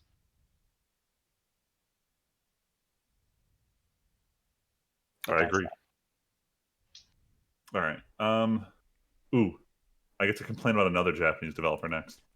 So much Japanese already. It's almost like we're crossing the ocean. So hot off the heels off of critically acclaimed Kingdom Hearts 3, Square Enix has let Tetsuya Nomura do it again. He has announced that Kingdom Hearts as a series is now entering its Phase 2, and he showed up a chart indicating what titles would be in Phase 2. I linked it in the Press X to doubt. show notes here.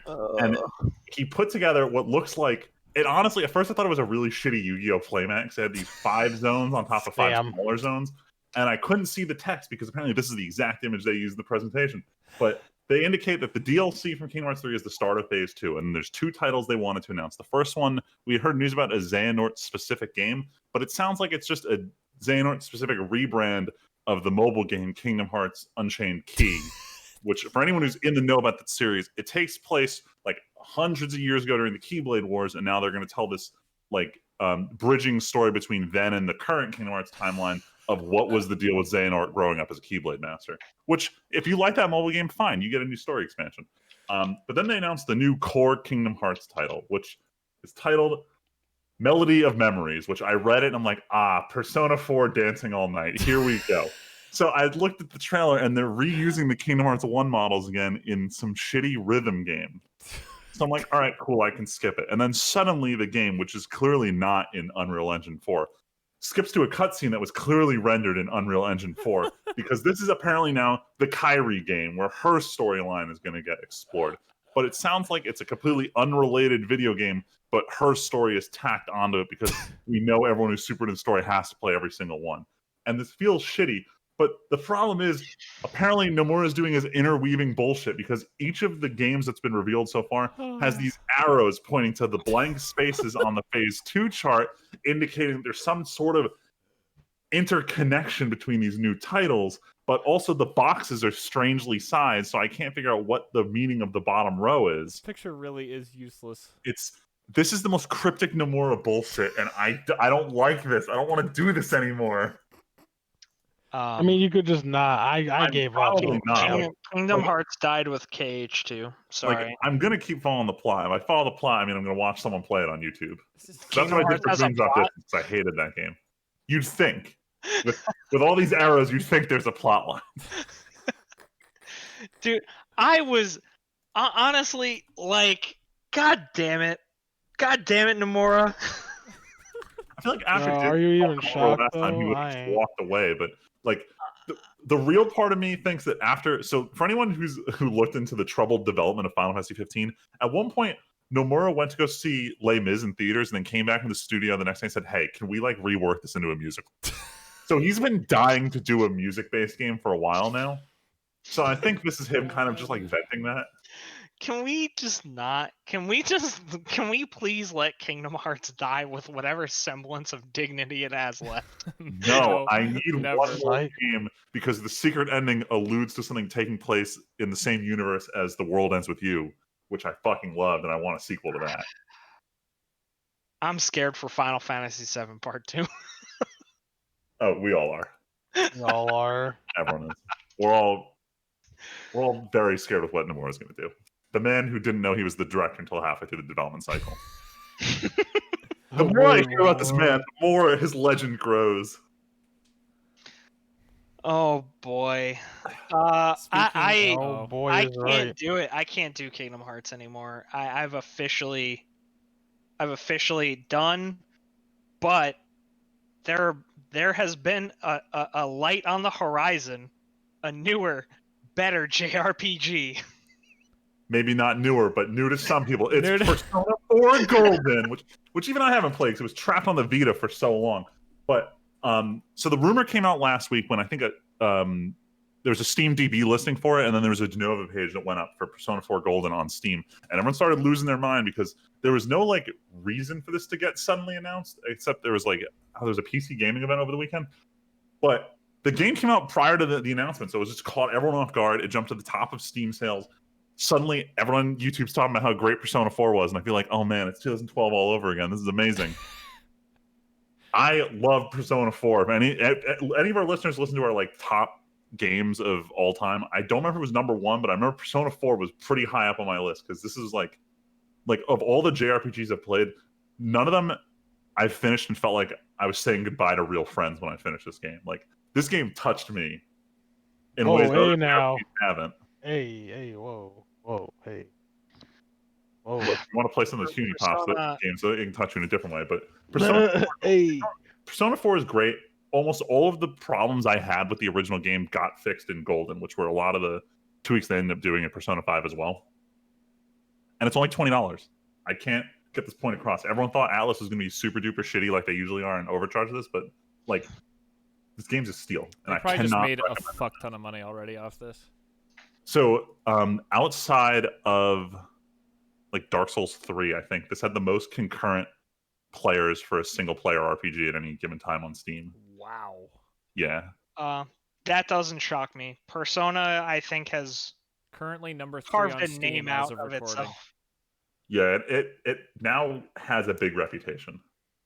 It's only behind Dead by Daylight Silent Hill DLC, which of course was going to sell like crazy, and something I'm still called shocked. Hard Space Shipbreaker. The Persona 4 era kept tying themselves to consoles that were bad ideas. Like they released on PS2 after the PS3 was already out, and then they came out on Vita as one of like the only exclusive titles for it. So this is like the first time it's like just readily available on like in air quotes current gen console in its perfect form. Oh my god, I can't. Now I need to finish Royal and go play Persona 4 Golden. But I can't because I told myself I was going to do Witcher next. But point is, all these long ass RPGs I need to play, and they're all going to be so good. All right, we're going to chug along here because we're not even going to really touch what we watched and played because I don't think we did a whole lot in the last 2 weeks. Did absolutely nothing. While we're in Japan. Yeah, let's talk about the Weeb shit. There is no news, but there will be shows. There's a lot here. I want you to look closely at what I wrote down here. It's literally all just air dates. I'm going to list off shows and air dates. But after the dumpster fire of a spring season where just nothing happened, everything got delayed and it's all coming out the same week. The first week in July. The first week I'm back in Ohio. The first item I do need to talk about is actually a bigger announcement. So ReZero had their big re-announcement event because they'd gotten delayed like first before anything else had started airing. We knew little to nothing about this season. Like the big question was how many episodes is it? Because we didn't have an answer. Knowing it would be 12 would be kind of shitty, and that was the number one thing we wanted to avoid. And they came out and said that it's going to be split course. So we're going to have 12 episodes starting in July. They're going to take a break, and then it's going to pick up again in But we are getting the 24 episodes. Well, they didn't confirm an exact count, but somewhere between 24 and 26. They did come out with a new trailer for anyone who is in the know about the books. They spoiled a lot in that trailer, but it all looks very good. Art style super consistent. We see a lot of returning characters. There are some new ones. One of the big memes going around was for like I think it was the first 6 hours there were just no subtitles on the trailer, and a character at the very beginning of the trailer shows up who, you know, if you didn't know any better, you could assume that they're Satella. And I, being a superior weeb, can understand parts of Japanese, and she says Boku no Namaiwa, and then she says something. So the phrase means my name is, and then she said something that very explicitly was not Satella. So I'm like, okay, she's not the White Witch. And I send this trailer to like my other friend group, and literally all of them text back, oh my god, is that her? And I'm like, no, it's not. But then subs went up like an hour or two later, so clear up the confusion. But ReZero is coming out beginning of July. Sword Art Online Alicization Part 2, also coming out in July. That one, I think they had almost finished the animation, but they just didn't have voice acting. And now they finally reopened some of the dubbing studios. The short name for the show is Oragaira, but I always call it Rom-Com Snafu for its dumbass English title. Season 3 is airing in July 10th. Rent-A-Girlfriend, the harem trash of the season that apparently has, like, this guy has like these 5 potential girlfriends, and all 5 of them are amazing characters fundamentally, but he's just arguably the worst character in any anime ever. Jeez. And like fans of the series just despise everything he does and says, despite being the main character. So I'm so curious, like, how does he piss people off, and also what are the waifus like? So I'm going to be watching Rent a Girlfriend when that comes out July 11th. I brought this up during our last podcast. They did announce a Food Wars re-air, but I had the episode numbers wrong. I thought that episode 3 had already come out, but episode 3 was the one that had gotten delayed in the first place. So July 17th is the date we'll get a new episode, but they're restarting the airing of the season on July 3rd. So the first 2 are going to come out first. And then the last 2 I originally had in a section with no release dates, but the next 2 actually both had theirs confirmed today. So God of High School is Crunchyroll's next collaboration with Webtoons. For anyone who didn't hear about Tower of God, which you should have, because they had ads all over the fucking internet. And we talked about it like every week. Yeah, that was their first big collaboration. I still haven't seen the last. I think episode 12 comes out tomorrow, but I haven't seen episode 11 yet. I saw that one got a lot of people talking on the anime subreddit, so I'm hoping it turns it around, because the season's overall pretty, like, I don't want to call it lackluster, but it felt way more low-key than I was expecting. But God of High School seems to be carrying that same level of hype going in, and I'm concerned people are going to be let down. Because, like, I talked to my one friend who he just reads all the big manhwa, and he was just like, yeah, we need like another season or 2 before Tower of God will get really good. Oof. And that shit like just doesn't fly in anime. You got to be good season 1 or there is no season 2. But maybe with Webtoons being easier to get to than manga usually. I don't know. I mean, it's a lot easier to read on cell phones. Yeah. Like, it's made for it. So it has that kind of appeal. But like, I went and I read a couple chapters of Tower of God, and Tower of God is a really, like, it's a good reading experience, the way the like panels flow together.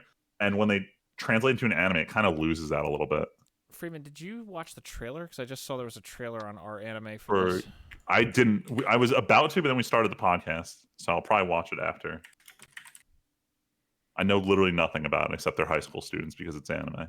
You know, God of High School, you know. God of High School. I'm willing to bet there's going to be a tournament arc.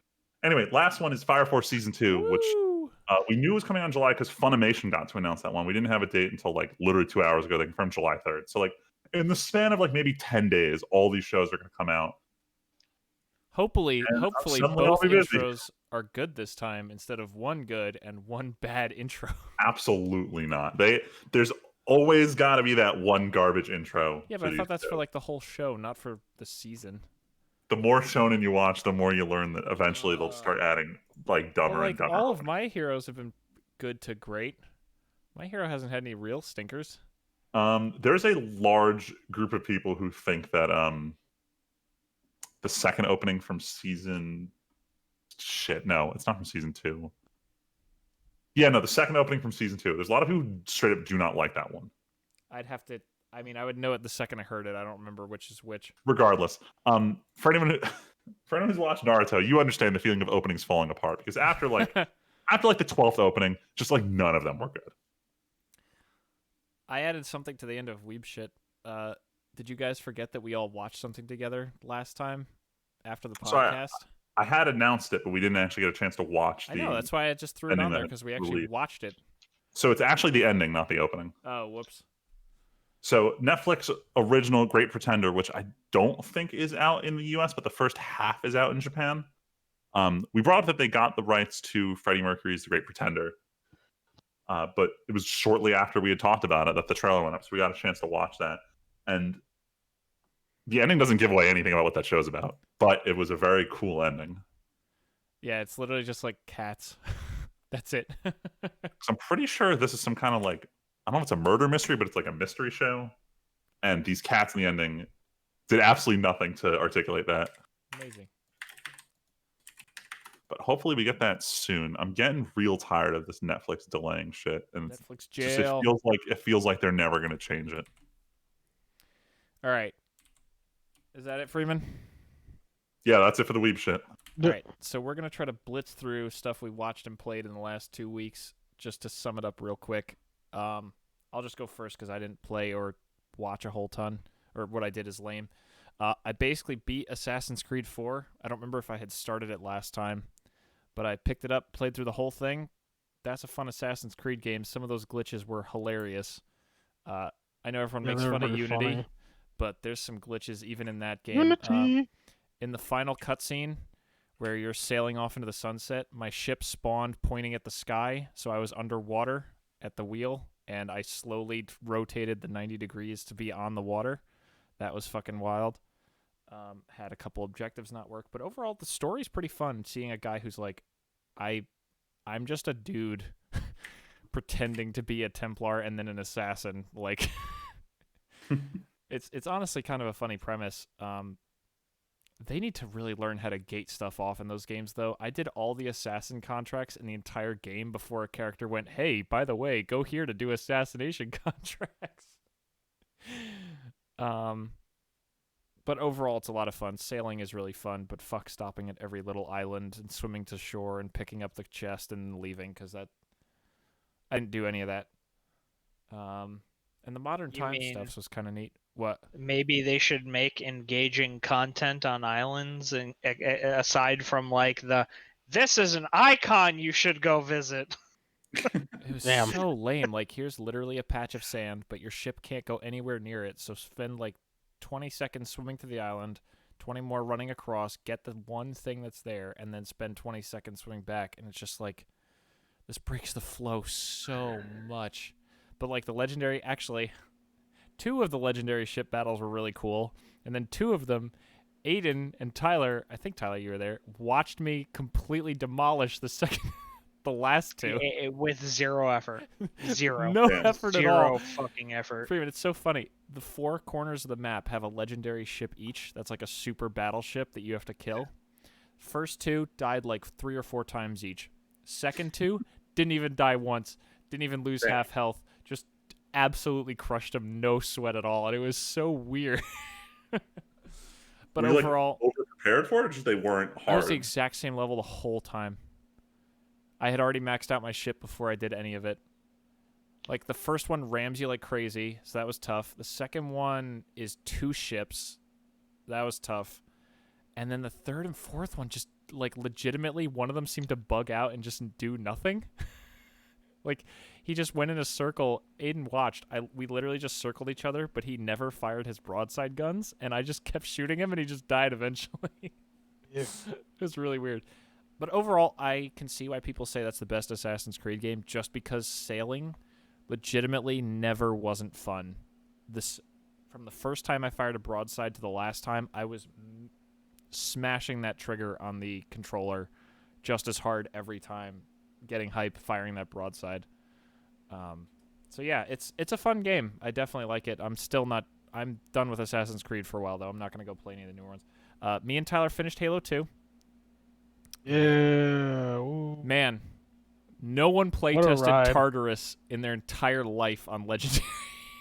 Dude, I don't remember Tartarus being that much of a little bitch. Like, he was a little, Freeman, the amount of headshots. Freeman, the final boss of Halo 2 is a big brute, and he has an invulnerability shield. And the only time it goes down is when an NPC floating around the arena shoots him 3 times with a sniper rifle. If he misses any shot, it doesn't turn off the shield, and only when the shield is down can he take any damage at all. Legitimately, it took me and Tyler 20 minutes to beat this guy, losing 1 time, because he would lose the shield. We'd both headshot him about 1 time, and then his shield would instantly come back. It was like, on Legendary, this fight is so boring. No enemies only spawned in like once or twice. No one was doing... Literally, there's footage from the last episode of Halo 2 of me and Tyler just kind of slowly walking around the arena, just being like, oh, hey, what's going on? What's up, buddy? Like, oh, Tyler, where are you? I want to get some ammo. I'm running low on ammo. I'm up here, down here, and then if we died, it was like, no! But overall, it was a lot of fun. I'm really pumped for Halo 3 to come soon. Yeah, it was a good time. I like it. Gotta get through ODST first. Nope, actually, we talked about it 2 weeks ago. It looks like I was wrong. Halo 3's next. Is it? Yes. Because everything I've seen has been pointing to ODST being and I thought that was the case too, but Halo 3 is what's in beta testing right now. Oh, praise be.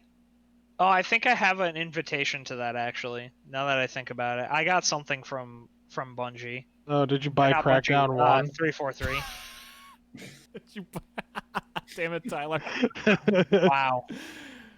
For those who don't remember, that was the only reason people bought Crackdown most of the time, because you got access to the Halo 3 multiplayer beta, right? Yes, correct. That's how you do marketing. But funny enough, that was the best Crackdown game to bundle that with. I was like, honestly, like that was a pretty good game. I'm not gonna. Tyler, we talked about it the entirety of the Crackdown 3 LP. How good Crackdown 1 is. We should go back and if Crackdown 1 never gets ported. Yep, we'll do it. Yeah. There you go. Boom. Only other games I've been playing is Modern Warfare, which is what it is. And then I've been playing more League of Legends. Nice. One of my buddies who has been laid basically not working. We've been playing like a few League games every day.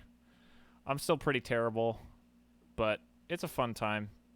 I actually met somebody online today. I was playing ADC and I got a support who seems like a cool dude, so that was fun. It's been a good time. Friends online. Yeah. And then as far as anime and watching stuff, the only thing I can think of is I finished Somali and the Forest Spirit on Crunchyroll. Solid 7 or 8 out of 10. Nothing earth-shattering, but it's got very pretty visuals, and it's one of those small self-contained stories of like only like 5 or 6 characters an episode, no big cast or anything, and it's just it's one of those classic like what does a kid and a robot look like, where the kid is like, oh, you're so like I love you, and the robot's like, what is love? Baby, it's don't that hurt kind of me. thing where it's like, can a robot learn emotion? Spoiler, yes, but it's a good journey anyway. No, but it was fun. It's only 12 episodes, easy watch. I think me and Val had finished RE0 by last time. I think I'm done. Friedman, what you got? Mostly just going through Persona 5. I finally got to some new stuff. Very cool. But we're closing in the last third of the game. In terms of anime, I haven't been watching that much. I did get a chance to meet up with a couple buddies on Friday, and one of them has been pushing us to watch this Netflix show called Kengan Ashura, which it's like short synopsis is these big companies in Japan, instead of actually like brokering business decisions, they just hire these underground fighters and they like bet on these fights. So the show's very violent. The fighting is like, it has some bullshit to it, but there's like some cool fighting styles. The show has a lot of normie appeal, which I was in shock of, because like it's a mostly CG show and the CG looks like ass. But it's very violent. So I kind of get the appeal to a certain demographic. It's interesting. We're going to follow through at least for the first 12 episodes. I don't know if there's a second season out, or if there is, I don't know if I really want to watch it. But it's certainly interesting. If you really like these bloody ass like fist fight shows where it doesn't, like the one dude who had superpowers, it was just his grip strength was really good and he tried to rip some dude's like artery out. Hell like, that was yeah. the weirdest it got, but it was pretty cool. And it doesn't have the usual anime bullshit of like fan servicey stuff. So if you don't like anime but you like CG fighting, give it a shot.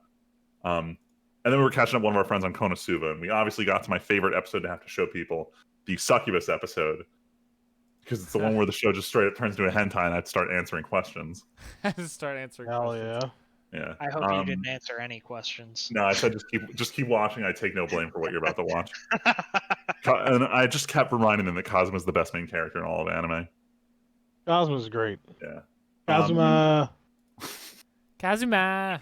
Watching all of season 1, seeing every time he like ad-libbed the "Hi Kazuma des" every time someone says his name was phenomenal. Kazuma does. But I've reached the side effect that I can't hear him in any other show without hearing Kazuma. Like I went back and I'm watching Shirobako, the show about making anime, and there's this one character who I remember him from my first watch because he's intentionally the most annoying character. Like you're supposed to hate him when you're watching, but I didn't realize it's Kazuma, which is making it even worse. And then making more progress on Ace of the Diamond. This thing is the most generic sports anime I've ever seen, but I'm eating it up because I know who I am. Sick. But that's it for me. Didn't you? Oh yeah, Bookworm. Bookworm's still good. It's pretty sweaty right now. It is. Although Closing on the end. Did you watch? No, you didn't. Okay. No, Newest I'm full of mind. I'm sad. I look forward to you watching the newest one because I got some thoughts. But yeah, the last one I saw, she just finished her first picture book. Yeah, you got some time. Yeah, I'm like 4 episodes behind. But overall, it's very good. I can't unhear Dio in this show. I'm having this problem with multiple voice actors at this point. Son of Dio. Doesn't help that his character's just always angry in Bookworm. Is that all you got, Freeman? Yeah, that's all I got. Tyler? I've been watching Avatar: The Last Airbender. That last Dorito. Where are you at now? I'm a couple of episodes away from the end. Are you at the Ember Island players? That is his next episode. Ooh, I love that episode. Yeah, I think it's a pretty dope show. I mentioned on the podcast before that I wasn't a big fan of it when I was a kid. But watching it now, I'm like, oh, this is like, I knew it was good, but I was like, oh, I don't know. But I like with everybody watching it, I was like, I'll give it a try. I still need to catch up on High School DxD. I'm like at the latest season. I'm like halfway through season 4. But I will say, I think for me, it's kind of lost a little bit of steam because I'm like, I feel like where the story is, at least where I'm at now, it's like spinning its wheels, so to speak. It's like it's not really progressing. I don't know. Still alright. What happens with these longer running series that they have like I know DxD went on for a while in the books or the manga or whatever it's from. So maybe between that like the stalling arc before they figure out where they want to go. That's possible. I still got a bit of ways to go through it, so I'll finish that. Honestly, I meant to say talk about Tower of God because I'm caught up on Tower of God, but I'm not really feeling it. I should have mentioned it when you were talking about it earlier because I'm like, I don't know if I could sit through another season or two before it even gets remotely good. Like it's interesting, but like now I've passed the point where I'm like, all right, for real, like can we get somewhere? I'm wondering if the show is better to watch in a binge because it feels like they trickle information so slowly that watching it week to week feels annoying. I could probably say that, but even binging, I don't think I could do it. Because two of the friends I was originally suggested we were going to watch it on Fridays together, and one of them was like, "No, I'm just going to binge it." So I'm curious what he's going to think watching the whole thing. But that said, his opinions on anime are always questionable at best, so I'm really not sure if there's a good testing method. Fair. So I watched a couple movies. How did I watch? I watched some weird movie called Killing of a Sacred Deer. That was weird. The fuck? Have you guys heard of that movie? You're talking about Princess Mononoke, right? Yes. Now that's the Sacred Deer. What the fuck else did I watch? Oh, Guns Akimbo. Oh no. Watched Guns Akimbo. Oh boy. And that was a fucking trip. Also, that being said, that movie could totally take place in the Scott Pilgrim universe. Really? Take that with as much, whatever as you can. I don't know if I'd really recommend it. Is it a video game movie? Yes. In the sense of Scott Pilgrim, where like everything is a video game theme. Oh man, the color scheme on this movie looks phenomenal. Yeah, like I think it's one of those movies like a one and done where like you watch it and like. Wait, is this this is the movie with Daniel Radcliffe and the slippers pointing the guns? Yes, that is the exact same. I'm watching this one. Oh boy. Oh god. Yeah, if anyone is interested. Oh no, I don't think it is free on Prime. I think you gotta rent it. Yeah, it's like $3 everywhere. Yeah, unless like you got access Pirates to for you. to a boat or Assassin's Creed Black Flag. You know what I'm saying? Yeah, I don't know, man. I don't know. The 7 Seas are pretty rough right now. I don't know if you want to go. Yeah, right. I'll throw down the 299 pennies to watch this one. Yeah. There's another one. What the fuck? Oh, yo, I watched this movie called The Guest. Have you heard of that? It's pretty like not known, I think. But it came out in like 2014. My friend recommended it to me. She's like, "You'll love it. It's got cheesy shooting in it, and it's got synthwave. It's nothing but synthwave." I'm like, fuck yeah, sign me up. Oh yeah, dude. It's about this like soldier who, like, I guess like he goes and visits this family, and he's like, yo, like I'm a friend of your son's. He died over there, but I knew him. I was there when he died. Like, blah blah blah. And they're like, yo, stay here and like chill. And he's like, okay, and weirdness ensues.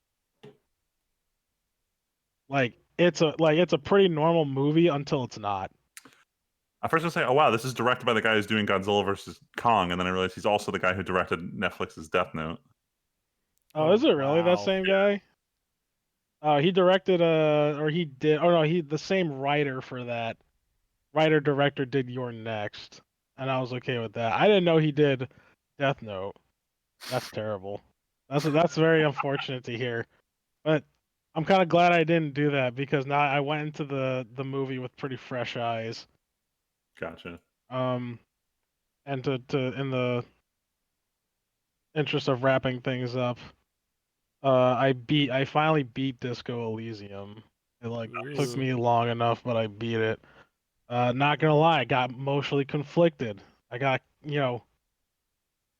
related to the character on some ways that I could not imagine, but did.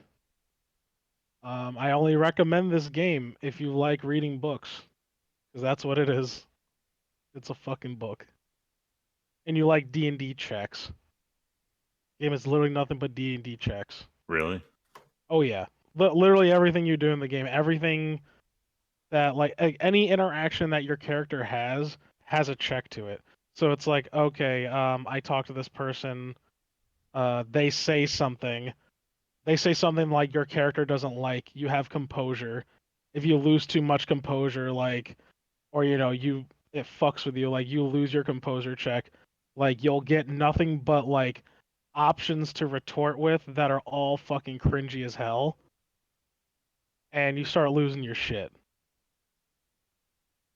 Like minor spoiler, um, like you wake up like everybody knows like you're a cop, and like, oh, I'm a cop. Well, where's my gun and badge? And you talk to a character, and he's like, yo, I know about your missing gun, and then your fucking dude starts freaking out, and if you fail like a composure check, he just starts like babbling stupid shit, and he's just like, what the hell's the matter with you? It's also a weird game. It's not something that I would recommend to just like anyone. Like it's a very niche kind of thing, and it's not me trying to be like, oh, uh, you got to be a just glasses intelligent, you know, or of a higher class to understand this game. It's like no, like you got to be okay with literally reading everything on screen. Like I can't tell you how much like I've read just playing that game, and it took me um on my Steam it says it took me 32 hours, but it really took me like 28, 27, and all of that is reading. All of it. All of it is reading. My cousin, he was like, "Hey, what games are you playing?" I'm like, "Oh, I'm playing this game." He's like, "Oh, that sounds awesome." And and he's a little cousin, like he's like 14. Oh wow. And he's like, yeah, and he's like, "Oh, I'll check it out." I was like, "I don't think this isn't number 1. This isn't a game for you. Number 2, your mom will get pissed at me if you play this game. Number 3, I'm not trying like listen, I think you should play this game." Like I gave him like what did I tell him? I was like, "You should play like oh, what the hell did I tell You him?" recommend Phoenix Wright Ace Attorney, did you? No, I told him to play oh my god, what's that platforming game with That the narrows chick? it down. Yeah, I know, the chick with the pink hair and she's going up the mountain. You got to be more specific. There's like Oh, 20 games. Celeste. Celeste. I was like, "Yo, you should play Celeste. That game's banger." And he's like, "Oh no, it's got a girl in it." And I'm like, "It's a good game, man." What are you, a puss? Yeah, what are you? You got a problem with girls, huh? You can't climb this mountain. That's what it sounds like. Sound like he can't climb this mountain. Like I don't know. I gave him stuff like that. He's like, well, I don't know. I'll check out Disco Elysium. I'm like, all right, man. If you like reading. He's like, I don't know. Maybe not. Then I'm like, okay. So I'll tell you what, it is not a fun game to watch someone else play. But Or would you say it's a fun experience? it's a fun experience. Like, it is a fun role-playing experience, genuinely. And like, if the amount of shit that they cram into this game is wild. It is literally a choose-your-own-adventure book. Yes, with graphics. with graphics. Because honestly, if you strip that away, if you strip out like all of the fucking, like all of the text, it's literally just your character running around a map and just staring at the other, like, whatever. Like, there's no combat mechanics or anything like that. It's all decision based. Even the most like, intense parts of the game where like, oh shit's about to go down, like there's about to be an altercation, like it makes you choose. Like, there is no, you know, like controls to like be in it. It's like you either make the right decision or you make the wrong decision. And you better choose wisely. Like, I tell you what, I did not make a lot of good choices. I'll tell you what, I didn't even find my gun. My gun is still lost in the void. Forever in the void. Forever in the void. Found my ID. Found my badge, which was good. But didn't find my gun. Oh, whatever. I think it's cool. I don't know if I'd recommend it to you guys. Maybe you, Tim. Okay. You might like some of this. I know Aiden started playing it. He's the one who recommended it to me. But everybody, if you've been following the show for a while, Aiden picks up games and he just drops them. That's not true. I always finish them.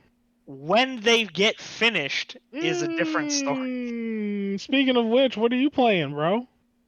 What you got? What you got in the pipeline, huh? Dude. All right. So I beat Hitman 1, the remade Hitman 1, and I am now working on Hitman 2.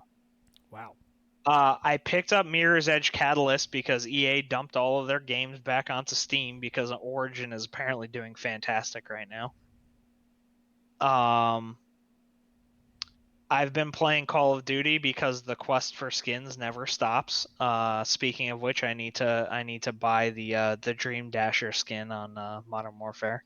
Fucking Christ. I can't anymore. Because the developers of Call of Duty understand. They know their audience, and all of them like anime. And honestly, there's literally no other pack like that has gotten more like how many we got? At least 5 or 6. Yeah, and yes, I am counting the Purple Tracer pack, an anime pack. Fine, the Purple Tracer pack counts. I will count literally the Evangelion skin pack. Honestly, yeah, most of the skins in Call of Duty, like most of the weapon packs in Call of Duty, have been anime based.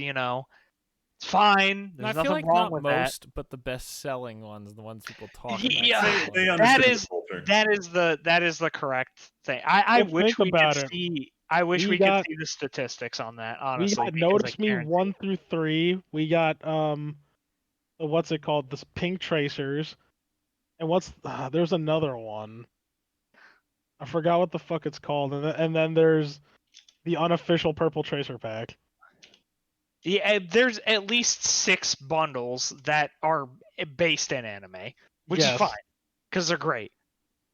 No, it's bullshit. They're literally like, yo, Tyler's a fucking loser, and he's gonna spend money on this, and he wasn't going to before, but now he got his bitch ass.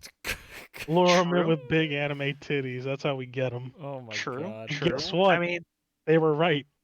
Yes, absolutely. And I'm gonna get that skin pack because I'm a monster. Even though I beat Call of Duty Modern Warfare multiplayer. Oh my god! I thought you're not done yet. No, I beat it. I got Damascus. That's the finish line. I'm not saying I'm not gonna get Obsidian, but Obsidian is not the same level of prestige, I don't think, as Damascus. Obsidian is just like, I killed a bunch of people with this gun. It's like, whatever. But you're gonna keep going. I will play it, but I am no longer playing specifically to get skins. I'm playing it now to enjoy the game. I was gonna say, like, in the very quote much of in the you, essence of South Park. What play the game. what do we do now? We play the game. now I finally get to play the game because I got Damascus, so that's good. But that's pretty much all I've been playing, honestly. I haven't played that much recently. I played Space Haven a little bit. I'm waiting for the full release on that to be, to come out. I have a lot of hope for that game. I've also been dabbling in Final Fantasy 14 because I'm a monster and MMOs destroy me. Nice. And I've also been playing Persona 5 Royale. Wise choice. I just beat Kamoshida's castle there, so his palace is destroyed, and I have a couple days before I need to deal with what's his name, the artist, the artist bro, yeah. So that's good. God, Royale is so much better than the base game so far. Dude, there's literally no reason to play the original anymore. It's just there's so many like minor tweaks everywhere.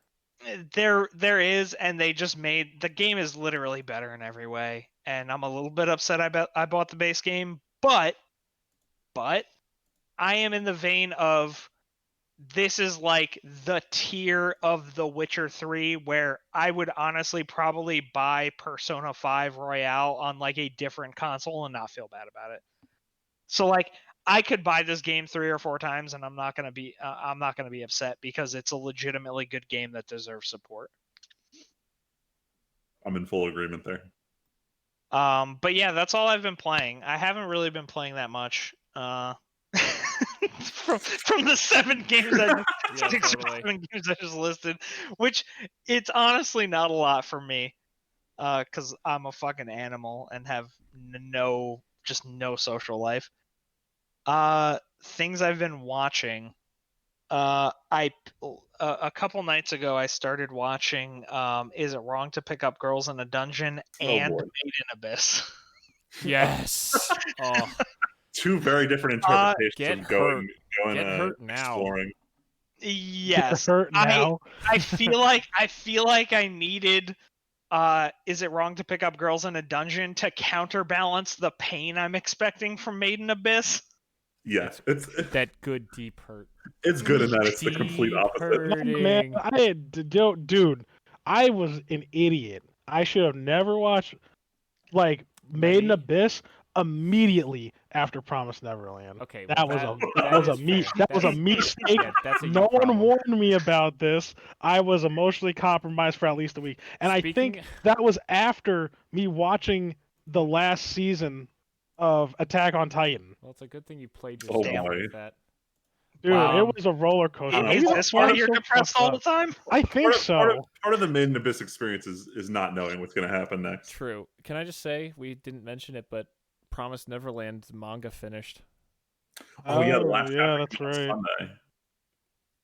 I don't know if it was because the ratings were going down or because the author had an actual end in mind. I hope it was the second. I thought in Mother's Basement's video or something he said that there's a set ending, or we talked about it and there was supposed to be a set ending. I know that the author had mentioned last year that he wanted to enter the final arc, so I'm pretty sure this was planned and it wasn't just oh shit, no money. Yeah. Well, that's another show I have. It's on the list. I've been rewatching Avatar with everybody else, even though I watched it probably this is the 4th time I'm watching it. Still a very good show. You should all watch Avatar if you haven't watched it. Avatar is a very good show. I can't wait until Tyler gets to the last 5 episodes. Yeah, I know. You've been doing nothing but bother me. This motherfucker comes up to my desk. I'm watching YouTube, and he's just shaking my chair. Avatar. Avatar. I'm like, dude. To be fair, this is Tyler's fault because he's like, no, I only watch that show at work. So I'm like, motherfucker, you better be watching this at work then. I don't want to see no Hickok 45 videos. No, I don't want to see you watching fucking whatever else you got going on YouTube in your free time. Especially Avatar. Hickok 45. Avatar.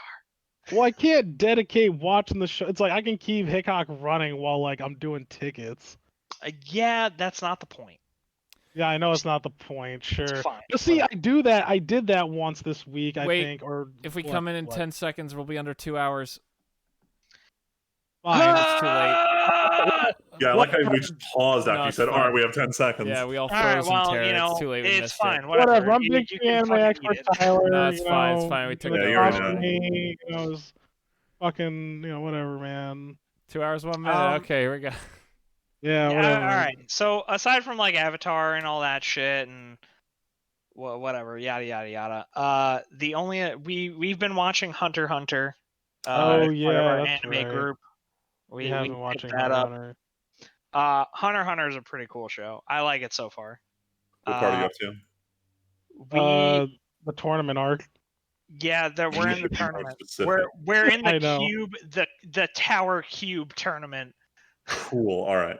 Have any new mechanics been introduced to the series? I don't know what you mean, so probably not. Good. Keep watching. Yeah. But yeah, that's oh, one last thing, very important. I watched Into the Spider-Verse. Oh, What'd you think of good. it? It was literally nothing like what I was expecting, and I am pleasantly surprised, and like it was really good. Yes. That is the general consensus Good of to hear. that. Awesome. Because I've been watching a lot of shows recently. Like I started watching The Dragon Prince, which is from one of the writers of Avatar, of Avatar, Yeah. and I was like, oh god, fucking Netflix and this like 13 FPS animation in 3D like really bothers me. And I looked at Into the Spider-Verse and I'm like, this kind of feels like the same animation. But like, holy shit, the fucking animation like Yes, that is sir. the most god tier animation I think I've ever seen in anything. That's just me personally. I really enjoyed the way that it was animated. The story was great. It was just a fun time from beginning to end, and I hope there's a sequel that they don't fuck up. Speaking of which, we also had the announcement of that Miles Morales Spider-Man game. Yeah, we forgot about that. That was a thing. I forgot about it. There was a lot in that PS5 reveal. There was. I'm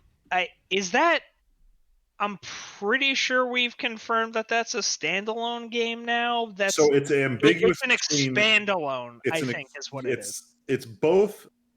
Yes, expandalone is the best way to put it. It is. It's not like a small thing added onto the game. It's the game redone with a little bit of extra. Oh.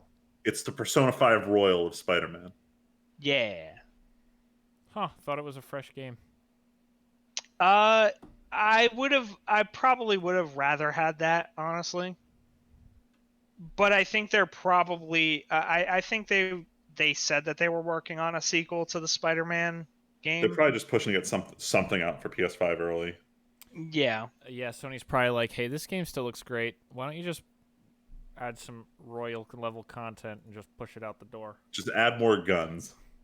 That's what giving it the royal treatment should mean going forward. All right. Are we actually done now? Yeah, no, that's it. That's I it. want to watch this new terminal montage video together, so we got to Oh, no. All right. So until next time, thanks for listening, everybody. We'll probably do another 2-week break, and next time I'll actually be back in Ohio because I wasn't this week. But maybe after the next podcast, there'll actually be live streams again. That'd be cool. But until next time, my name's Timpedia. I'm Friedman. Just Tyler. The Ams and Ads. And we'll catch you guys next time. Thanks for listening.